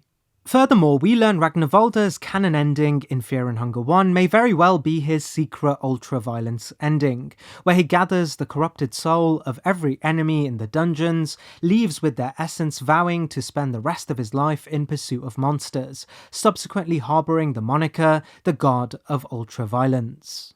We know this is true as Ragnavaldr does canonically survive the dungeons of Fear and Hunger, and his reputation in the second game is referred to as something not akin to the epilogue related to this specific ending.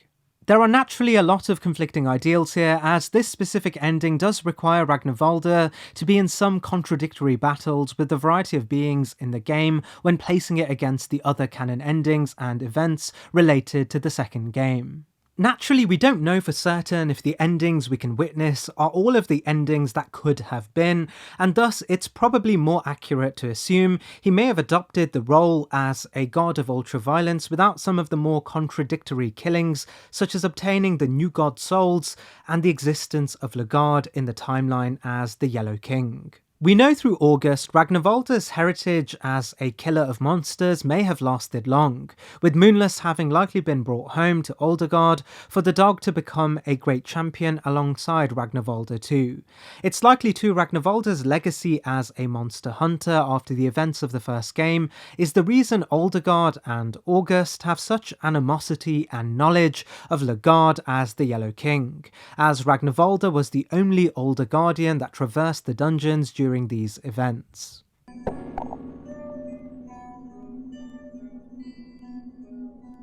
Lady of the Moon is a direct servant of the Moon God, the hallmark of which would be the ability to communicate telepathically with the player character.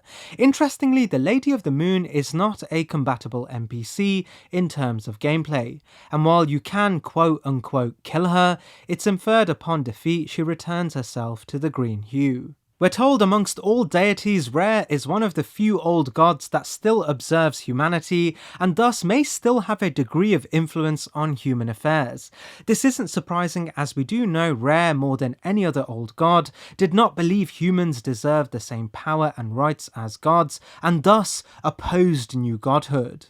This is where the Lady of the Moon comes into the picture, as one of the extremely few enemies able to travel between the material realm and the void. She is, without a doubt, one of the most prominent proxies of power for an old god in the entire series, her powers no doubt linked intimately with Rare's own. However, within the game, she doesn't exert this power as a force to be truly reckoned with.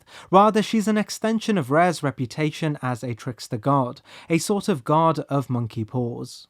Her intentions with us, while initially benevolent, have everything to do with ensuring the little girl doesn't transcend into a new god that would stand on par with the old. We'll of course speak about the God of Fear and Hunger in its respective entry. In doing so, the Lady of the Moon offers us some of the most miraculous rewards in exchange for the little girl. These rewards include entire rejuvenation of the team, including lost limbs, ailments, and health, all brought to full. This level of power is never seen in the entire game, and in herself rivals the potential we can assume for the new gods, a testament to the power she exerts as a proxy for Rare. However, as the Lady of the Moon only employs her duty through the use of trickery and bribery, we never get to face this power in full force. We don't really know much about Rare's power, but it's clear he has the ability to alter the state of one's mind. An incredibly powerful tool, effective for all beings of sentience. We get more context for this in Fear and Hunger 2, as his traces were so powerful, Perkele was able to utilize them to control dreams and conduct the Termina Festival too. It can be argued that the influence of the old gods were far more present during the era of Fear and Hunger 1, as it felt closer to their initial absence. With Rare in particular, it was the only old god that didn't properly leave, at least not until much later on. As in the first game, it's inferred it still observes Earth, and thus the Lady of the Moon, a direct being related to a potentially still present old god, may have been one of the strongest beings in the entire game, even far greater than Perkele in Fear and Hunger 2, who just used his traces.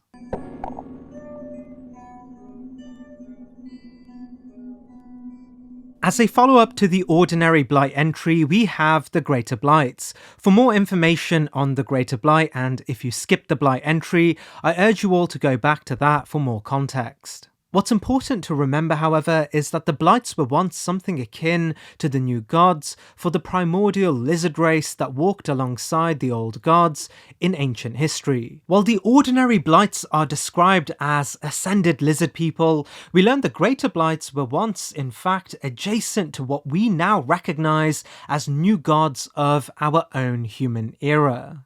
They were the great rulers that may have been in direct communication with the old gods prior to leaving the world. We learn in Fear and Hunger 2 that a cohort of beings known as the Nine Chromatic Blights would assume the form of dragons and stood as the most prominent new gods of the Lizardmen era. As we know, the Greater Blights are distinctly much greater than the regular Blights, who too were ascended lizard people. There is room to believe the Greater Blights may be adjacent to the Chromatic Blights, or even what remains of the draconic beings now that they have been left in the void after their rule has come to an end, not dissimilar to how the old new gods of the human world were left in the Grand Hall. The new gods tell us the Greater Blight is something that rivals the power of the new gods even in this day and age. It is truly curious how powerful those ancient relics were in their prime, outright claiming they may have been the greatest cohort of new gods in the entire history of the game, even more powerful than the new gods of the contemporary age, but in their Greater Blight form may maintain themselves as adjacent in power to the contemporary new gods, placing them beside great beings such as the Fellowship. And while we know the Greater Blights are reduced to only using their physical attributes when fighting us within the game, it's the description of the new gods as being adjacent to them directly that gives us all we need to know about their power. The new gods are inherently self-serving and imperfect beings, and seldom show such hubris when speaking on the power of others, which gives great credit to the knowledge that they are peers in strength. However, as we don't know much about their individual power, they rank a step below the individual new gods we'll rank on this list. With context, they could very well sit amongst their greater pantheon.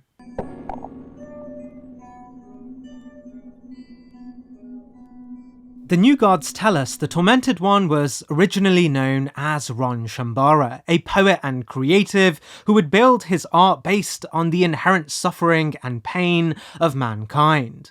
One day he would find himself in the company of Nilvan, Francois, Voltiel, and Nasramas. They would form a group known as the Fellowship, sensing their great souls and seeking Mahabra to organise what they referred to as a new world order, a better world for humans altogether. We learn their journeys would eventually be successful, but we're not told exactly what Ron offered to the party in terms of power. His strength in his previous life is never alluded to. Eventually, he alongside his comrades Bar Nostramus would indeed ascend as new gods, and wielded the power to govern mankind, guiding the world towards better conditions. But as they pushed for these better conditions, they began to understand that they weren't the first new gods, rather they were just next in line. Upon realizing the fickleness of their role and the true great scheme of the world unchangeable by their mortal hands, they learned they were not peers to the old gods, rather they were just another tool used to maintain the world in their absence. Many of the Fellowship would begin to regret their ascension and would seek out to live the rest of their prolonged natural lives free to act as they pleased, realizing their relevance in the world was less significant than they had originally conjured up pre-ascension. Ron would spend a majority of his time as a god seeking to do what he was most known for, creating art that mimicked the pain and suffering of life. Only this time he did it through more direct means, literally chaining and torturing beings until they became calloused and clotted, left to scream in agony for the rest of their lives, and thus echoing the world with the pain he could have only wished to project through his more creative endeavours. After a sacrifice is made, we can encounter Shambara in the Temple of Torment. We learn in this fight, and the second phase fight too, Shambara utilizes two primary attacks. Pummel, which is self-explanatory and physical in nature, but more importantly a spell known as Chains of Torment. While Chains of Torment are quite ambiguous as to where the power is sourced to conjure the spell, after defeating Shambara we learn its affinity is tied to Gorgoroth, making it a spell unique only to Shambara, related to the deity of destruction. Outside of this, we don't really get any other context of how powerful he actually was. His story as a new god is not posed as one of power, and the fact that we as mortals can learn the spell through a hexen table suggests it's not as potent as spells that are specific to characters with a much closer affinity to Gorgoroth, such as that of the upcoming Nosra, and more importantly Voltiel's Whispers of Gorgoroth, an entirely eldritch spell reserved only for Voltiel, and of course the traces of the true god of destruction.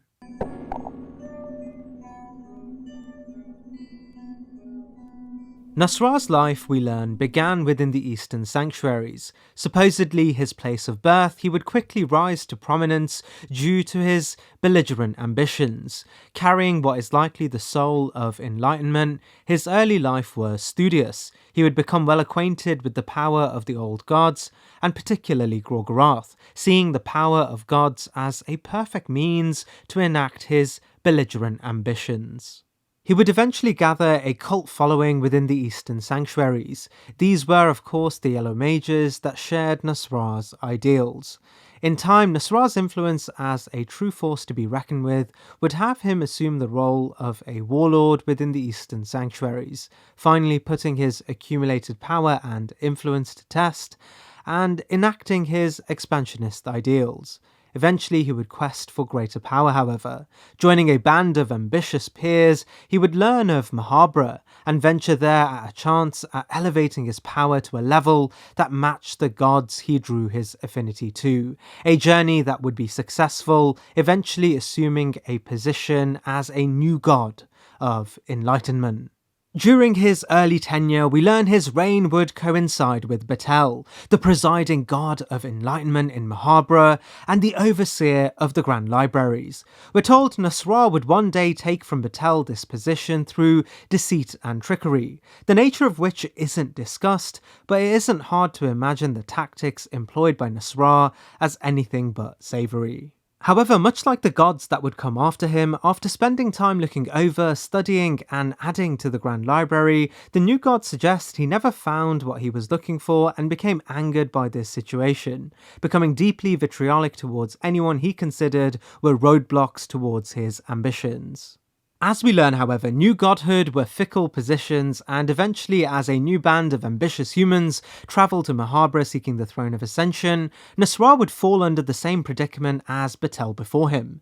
There can only be one new order of new gods, and specifically one resident in the Grand Library. Eventually, the new gods, known to us as the Fellowship, would find themselves pitted against Nasra, and Nasra, angered at yet another roadblock, would battle the Fellowship only to have his body departed from his head, ending his reign over Mahabra's library of Alexandria. However, a new god is not so easily slain, and while most fallen new gods would resign themselves to the Grand Hall, a sort of afterlife for deities, Nasra outright refused to have his influence in the world end, and would find a home within the dungeons of Fear and Hunger, seeking to hone his affinity to Gorgoroth further through blood magic, so he could one day enact revenge on the new gods. And this is precisely where we meet him. In this attempt at gaining power, he has built an entire section of the dungeon all to himself. The blood pits were an accumulation of corpses and blood, likely as ritual kindling, so he could appeal closer to the power of Gorgoroth, the god of destruction and chaos. If we disturb him during this endeavour, he will be angered and we can finally battle him. In this battle, he doesn't fight us, but is characteristically immortal. He relies on a ritual to summon upon the darkness, an entry we'll get into later in the list. However, we can gauge his true individual power if we recruit him by showing an Eclipse Talisman, and eventually convincing him we can help him retrieve a body, and thus the power to contest the new gods he detests so heavily. In our team, he retains his new god immortality and is able to conjure upon the heights of Gorgoroth's power, further evidence of his blood ritual's effectiveness and his continued use of his position as a new god of enlightenment to harness greater knowledge than any ordinary human. Being far above the power of all ordinary humans is also resembled in his immunity to spells cast by the player. If we try to cast counter magic on him, he literally laughs in our face and calls it a feeble mantra, and we are told it's entirely ineffective. This knowledge and his extended life due to new godhood also means he's able to divulge great detail to us about our surrounding world, but he does make clear that he is far from the prime bringer of doom he used to be, most accountable to his loss of body, something he never truly regains in the game. The new gods within the Grand Hall do still refer to him as a peer in strength and suggest he should just come back to the Grand Hall and join the rest of them. Thus, despite being a smaller aspect of his great ruler self, he still stands beside the new gods as a contemporary to their power.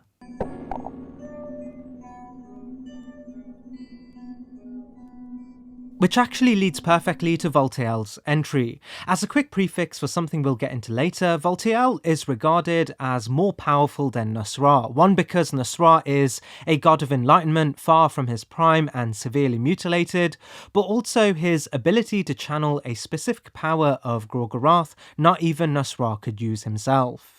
Voltael's story follows a tradition once begun by a new god known only as Batel. Batel, carrying a soul of enlightenment, would be one of the first known humans to ascend via the Golden Throne in Mahabra.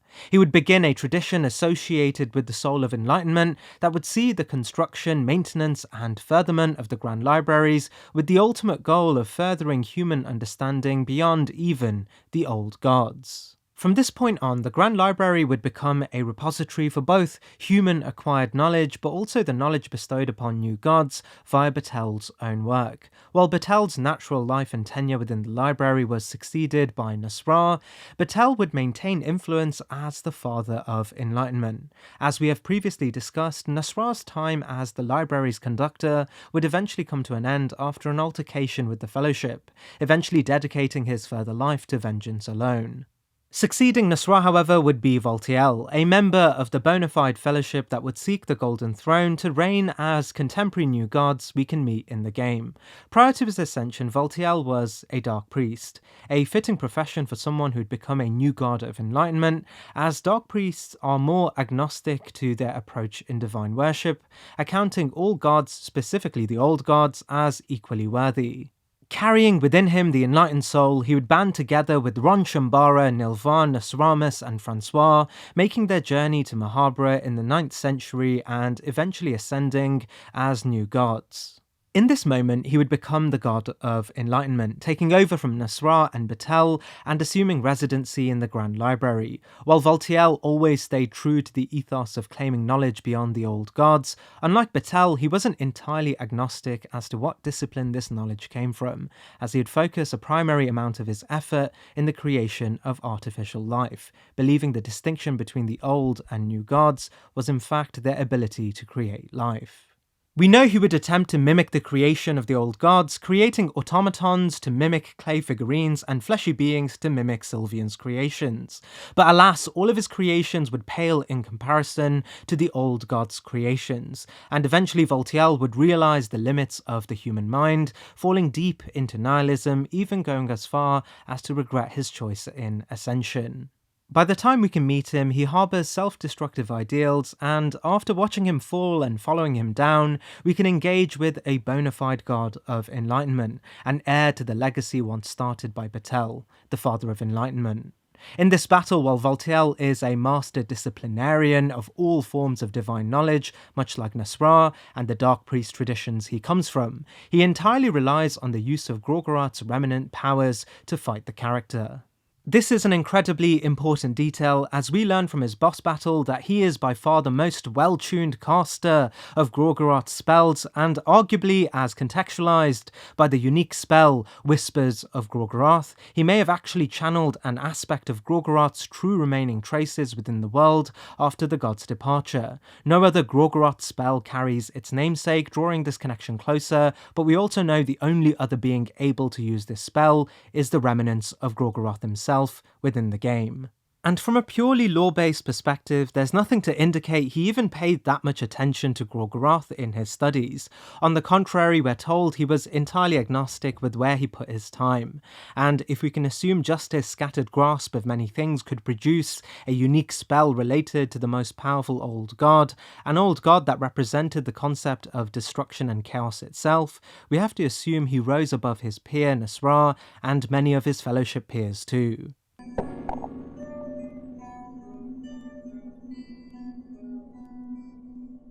As one of the most ominous creature in Fear and Hunger, the Skin Granny originally represents itself as an old lady sitting beside a spinning wheel, but eventually turns into a hideous marionette-like being. While initially seeming out of place, we do know we can only encounter her through the dream sequence related to Nilvan and the Tower of the Endless in Mahabharata. We get a bit more context from the new gods that tell us of a myth that was often passed on by the older guardians, a cautionary tale used to discourage younger generations from leaving their flocks. It said if one is to leave their family, a darkness would encroach upon their left behind family, a fatal darkness that would eventually take from them their very lives. While this is akin to a bedtime story you'd tell overly ambitious kids, we know this is relevant mostly to Ragnvaldr, as it's in his dream sequence within the tower that we can encounter the Skin Granny. Why this is has everything to do with the guilt Ragnvaldr harbours for potentially having left home during a period where the Knights of the Midnight Sun, led by Lagard, raided his home in search of the Cube of the Depths, previously discovered by Ragnvaldr and brought back as a national artifact. These actions would spur within Ragnvaldr both guilt for not being able to be there to fight off the knights, but also a fierce vengeance to murder the perpetrators of this assault. In this dream sequence, the Skin Granny in a room enveloped by the dark represents exactly this, and it's in this moment the Skin Granny representing Lagard's Knights of the Midnight Sun on that fateful day, Ragnvaldr's mental turmoil, and of course the soul of the Endless related to Nilvan, that brings together a pivotal moment for Ragnvaldr to reconcile his own guilt and anger in one final act. There is a characteristic lack of a fight against Nilvan to gather the Endless Soul when compared to her contemporaries in the Tormented One, Voltiel, and even Francois, and it's this clue that lets us know our fight with the power of Nilvan's new god soul is the fight against the Skin Granny, but rather than just being the power of Nilvan's soul, it's also the power of Ragnvaldr's mind, a being that would go down in history, specifically in his canon story, in the sequel, as without a doubt the most powerful character from the first installment, which is relevant as it is in fact Ragnvaldr's mind that has a hand in the Skin Granny's power too. We know feelings in this game are not just feelings. Feelings often represent concepts, and concepts often represent gods.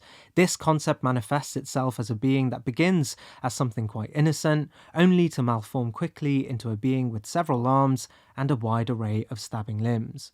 Even in the gameplay, this battle easily rivals those related to the other new gods, placing her amongst the upper echelons of this pantheon due to this all being enriched in Ragnarvalda's mind.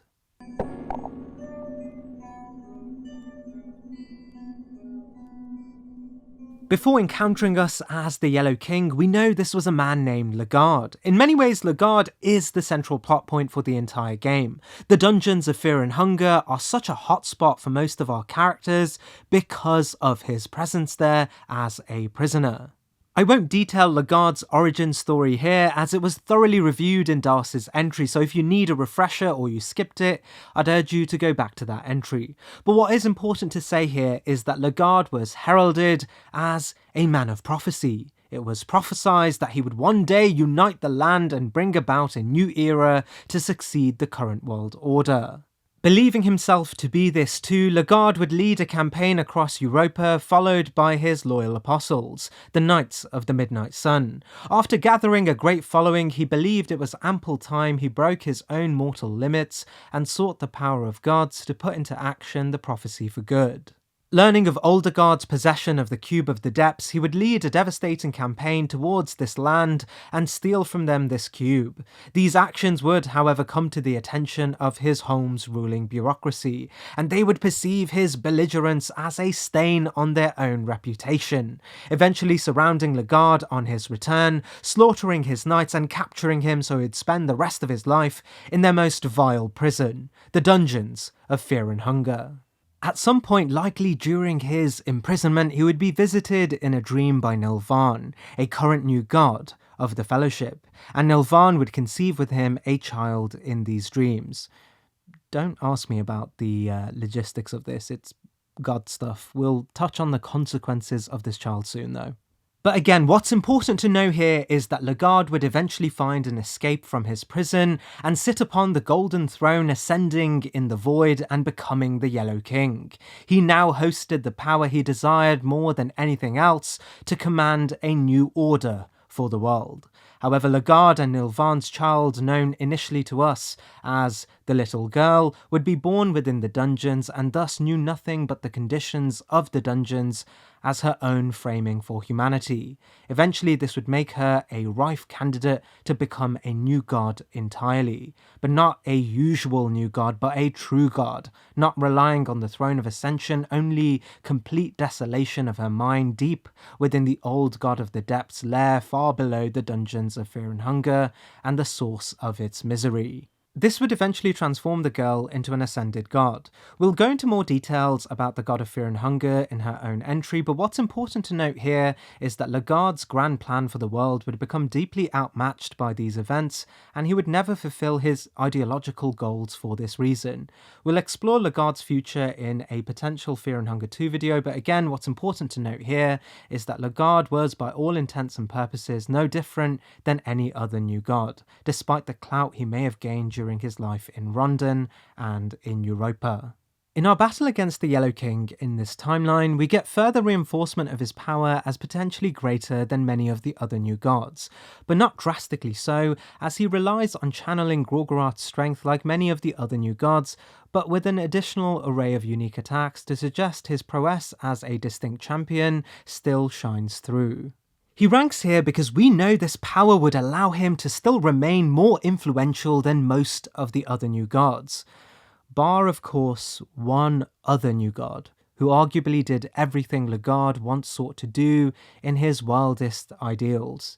A god that found the limit of new godhood and took full advantage of it until the literal end of his life cycle, leading us perfectly to our next entry.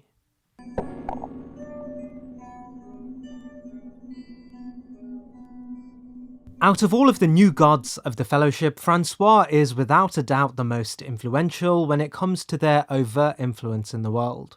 We learn Francois, a member of the Fellowship that sought godly ascension as a means to build human self-determination in a world under the governance of uncaring old gods, would use his ascended form to, in his words, unify the land.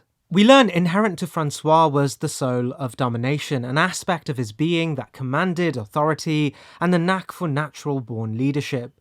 But he had one fatal flaw: the inability to be self-reflective in his actions. Upon ascension, his true colours would almost immediately show. While a majority of his Fellowship contemporaries were quite passive in their goals to undermine the order of the old gods, Francois was entirely proactive, using his new power to assert dominance not only over Mahabra with his peers in his shadow, but also the greater world too. We are often told of a new world order emerging after the Fellowship's ascension, and due to the omission of any other new god's major influence in the greater world, it was clear Francois was the architect of this new world order, as he is told to have gone to the wider world, conquered lands, and even used his deific form to dominate Earth. Eventually, Francois would return to Mahabra, coveting the Golden Throne deeply, making his base of operations the literal throne room, and raising attack dogs known as the Jagged Jaws to continue his presence far outside the walls of Mahabra. The other new gods refer to Francois as having accumulated a vast degree of strength in his time, inferring he outshone his peers. This may also explain the contempt the other new gods show towards Francois. We get a glimpse of this strength when we fight him, as he can transform into a golden figure, reminiscent of the throne that once granted him and his peers ascension, suggesting he has become the zenith of what a new god was supposed to be. However, as we learn from the events of the game, Francois would soon come to understand that even his new form was limited, and how he was nothing more than a puppet strung along by the old gods, as the Throne of Ascension acted as a vessel of control for the old gods to ensure a cyclical pattern where humanity's ambitions would all become fickle endeavours. We don't know the extent or depth of Francois' campaign in ushering in a new world, but we do know his name amongst the pantheon of new gods still remains the most prominent even during the faraway events of the sequel. It's in this Francois ranks as the strongest of the new gods, a man who truly took new godhood to its absolute limit. Naturally, there is a comparison to be made between Legarde and Francois, as both sort of had similar ideals, believing in the strength of ascension as a means to unify the world under a new banner of moral ideals. But as we learned previously, Legarde's actions would go deeply unfulfilled, whereas Francois would fulfill these ambitions only to find emptiness at the limits of this challenge. And as an old man in contemporary Mahabra, which is notably distinct from his boss battle variant in past Mahabra, he speaks on the cycle of new gods and understands his time is finally over, literally handing us the keys to ascension, but also warning of the limit he now knew so intimately.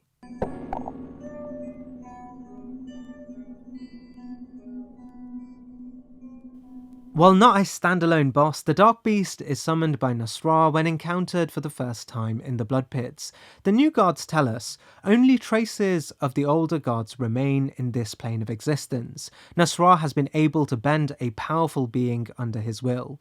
This suggests whatever the Darkness Beast is, it may very well be a trace of an old god. We don't know the extent of how much a trace any boss labelled as a trace of an old god actually is, and the Darkness Beast may indicate that some traces may be more potent than others. We know Nasra, when confronted with the traces of Gorgoroth, is instantly eviscerated, further affirming this as if Nasra truly did have the ability to bend the traces of old gods to his own will, the Darkness Beast would be a much smaller trace than Gorgoroth. We don't get a clear understanding of what god the Darkness Beast is a trace of, but we can theorise it may be connected with the god of the depths, as the darkness is the exact wording the new gods use when referring to the corruption of the dungeons of fear and hunger.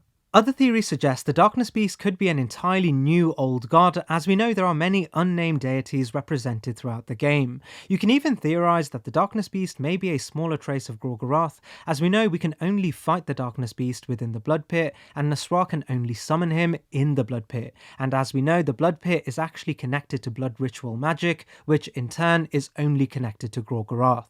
However, the new god's perspective that this being is adjacent to a trace of a true older god does play well into the idea that it's a power of eldritch proportions when compared to anything else. The Darkness Beast is unkillable, it can instantly kill things, and is proportioned not dissimilar to the other older god's traces. I'll contextualize the gravity of old gods in the next entry as it fits better there, so with that being said, let's move on to our next entry.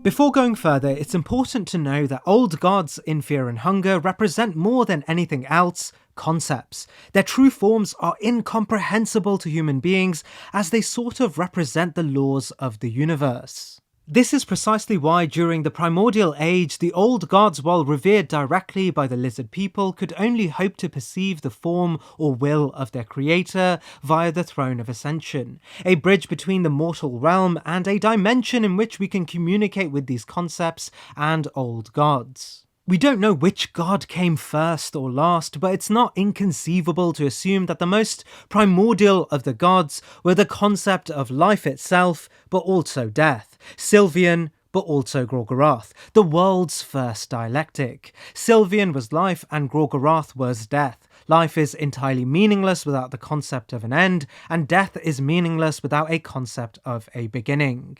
Sylvian's godly rune is represented as both an eye and a reproductive organ to indicate sentience and of course creation, while Gorgoroth is represented as an eclipse, or metaphorically they represented light and dark. We don't know the nature of the old gods' influence during the period in which they were most present, as the lizard people did not carry records of any conversations between these deities, but what is clear is that there was a period in which their influence was far more direct. We know Sylvian and Gorgoroth would form a union, and create a being known as Ninush, a god of nature itself. Nature, of course, both the decay of life and the material condition for the emergence of life too. We also know Sylvian would have direct servants, one of which being Vitruvia, tasked with the creation of man, or more accurately, the creation of beings in Sylvian's image. This would eventually birth the human race. As they were designed in Sylvian's image, humans in the early days concerned themselves only with one thing, the further creation of life, while initially fulfilling Sylvian's purpose, acting in twisted rituals of carnal desires, leading to Sylvian marriages of flesh where beings would have their bodies and souls connected after the ceremony.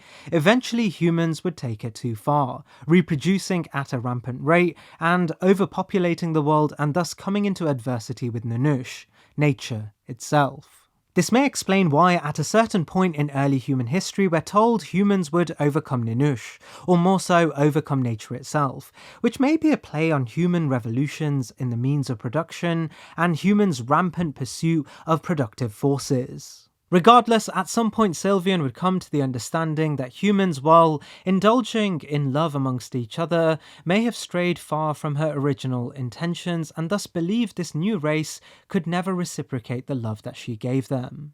We don't know the nature of why Sylvian or the other old gods would leave, but these events are plausibly the reason why, as we're told Sylvian's final request before her exile was to ask Vitruvia to create a new human with all of the early lessons learned, a perfect human that would later become All-Mer, the ascended god, and supposedly Sylvian's perfect man, a man to lead the unification of all humans under a new image, a physical embodiment of Sylvian's ideals. All-Mer's birth would begin history's canonical calendar, suggesting he very well did steer the course of human nature. However, Sylvian's true form was gone by this point, alongside the other older gods, and what remained of her were her infinitesimally smaller traces, small enough that humans could finally perceive her. Taking residence in the Void, we can face Sylvian as we force our way through the final sequence of the game. Eventually emerging from the ground, she is a footprint of a much greater eldritch being, powerful enough to still create human beings within her to fight us, and tentacles reminiscent of Lovecraft's Cthulhu to push the nature of her eldritch power further. It's hard to make notations on the strength of Sylvian from the battle, as most of her power is shrouded in an eldritch tone. We don't know how big or small what aspects of what old god remains in their trace forms, but it is without a single shadow of a doubt far too great a power for any humans, be it new god or talented warrior, to truly kill. We are able to shoo it away if we do enough damage, surviving with just our lives in check. As the progenitor of man and only equal to the literal concept of destruction, even her small traces transcend beyond anything else in the game, making all that came before on this list irrelevant if we look only to their power.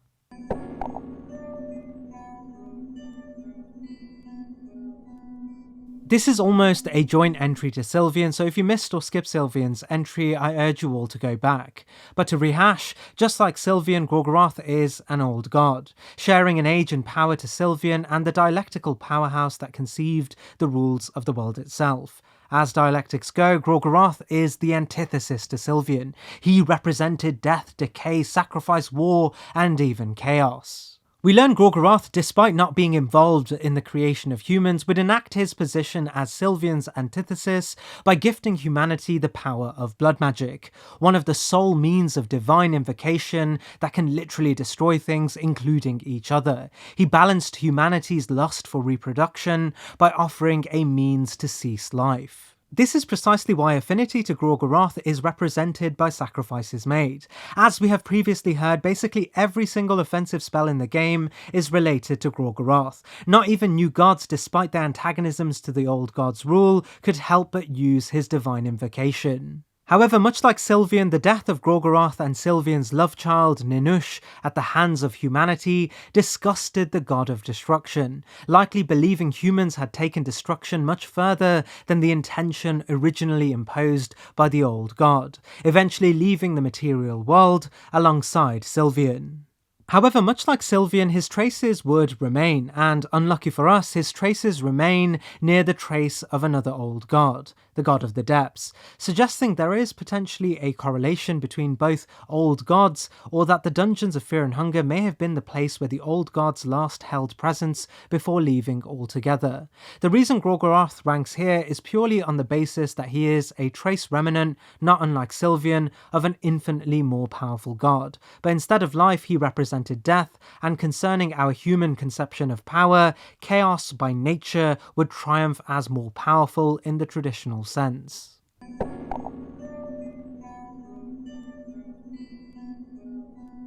The God of Fear and Hunger's entry, once again just like Gorgoroth, requires an understanding of the old god's nature. Thus, if you missed Sylvian's entry at third place, please do go back for more context. Why this is relevant is because we learn the God of Fear and Hunger, while a new god in the rawest form of the word new, chronologically speaking, is far from what we expect of new gods in the game's terminology. We learn the God of Fear and Hunger became a god in the sense that it would represent a concept rather than a typical human ascension and grab for power. We'll get into this soon. Originally, the God of Fear and Hunger represented itself as a little girl. This little girl, however, was born special. She was conceived by Nilvan, the new god of the Fellowship, as she had relations with Lagard within a dream. The new gods tell us a soul that radiates the light of an older god. The soul has formed itself inside the body of a little girl. The mother of the Ancient One is the Endless One, and the father is the man of the prophecies. The results of such unholy union are unfamiliar to us, suggesting the God of Fear and Hunger sits adjacent to the old gods, and in our encounter she isn't just a trace like the other last two entries, but a bona fide being on par with the true older gods. How this came to be is convoluted, but in essence we learn that the old gods are concepts. They represent the laws and inherent traits of the universe. We spoke about Sylvian as love and light, we spoke about Gorgoroth as an eclipse and death. We know the god of depths represents the innate revulsion and corruption, Re represents jealousy and manipulation, but the god of fear and hunger represented a new inherent trait for the world, one birthed by humanity's new conditions after the old gods had left. She represented the pending anxiety of mankind's lack of direction and the growth of mankind's worst excesses, an inherent feeling shared amongst all people that not even the old gods could represent, as it was born outside of their own inherent traits. No place more than the fabled Rondonian dungeon represented this more, as the morbid penitentiary left people so deeply hopeless and starved of sustenance. It represented the general zeitgeist of the New World. It was, in a sense, its ultimate microcosm. The dungeons of fear and hunger may be a myth to most in the world, but it was a reflection of humanity's subconscious shift all over the globe, as death, misery, inequality, deprivation, and war were becoming more commonplace across all of its regions. It's thus no surprise a girl who not only resided in the dungeons but was also born within its walls, not knowing anything but its extreme conditions, would become the god of fear and hunger. Ragnvaldr calls the god of the depths evil, but he suggests it's an evil so true it was pure. In a similar sense, the little girl born in the dungeons represented fear and hunger at its purest level, untainted by the hope of a better outside world, untainted by memories of a past that was fairer and safer. And if we abide by Nilvaan's wish to bring her to the heart of the depths, she takes on a new form, an evolution born from the source of power that made the dungeons a microcosm for humanity's new conditions. Here she becomes the god of fear and hunger, a deity on par with the real old gods, a deity that was more than just a person. In this moment she was, as the old gods are, a concept. The old god of the depths was no more, and in its place something far greater than a darkness confined to one part of the world. We get better details on what this means from Enki's Skin Bible in Fear and Hunger 2. In this book, Enki writes, "The forgotten and long dormant god of the depths perished that night. In its stead, the god of fear and hunger planted its roots and started to grow her influence on the surface world. The god of fear and hunger was a pure child, a blank slate birthed in the darkest pits of human creation. That is where she grew, that is all she knew. She was the representation of fear and hunger, not spoiled by even a glimmer of hope. Fear motivated people while hunger kept them moving forward. People cherished hardship and drew inspiration from it. They learned from it. What followed was advancement that mankind had not seen since the forgotten ages. The dark fumes that rise from pipes of modern cities are direct consequences of this era, an era that came to be known as the Cruel Age." In this, we learn the world would once again be under the tutelage and conditions of an old god, but instead of a cosmic deity, it was a god of their own, a god that represented humanity's worst excesses, but also humanity's ambitions, the indomitable human spirit, if you will. This new deity is of extreme eldritch proportions, and no matter how hard we try, we eventually find ourselves crawling towards its immense power as it communes with us as kin, finally offering us peace in the depths, a place for us to rest as the world morphed into its new conditions, believing humanity would persevere not as gods to enact shortcuts to greatness, but as challengers of their morbid conditions. If the old gods would not save humanity, then we shall all become gods of our own fate. The world cried, "We're going through hell," and she responded, "Keep going."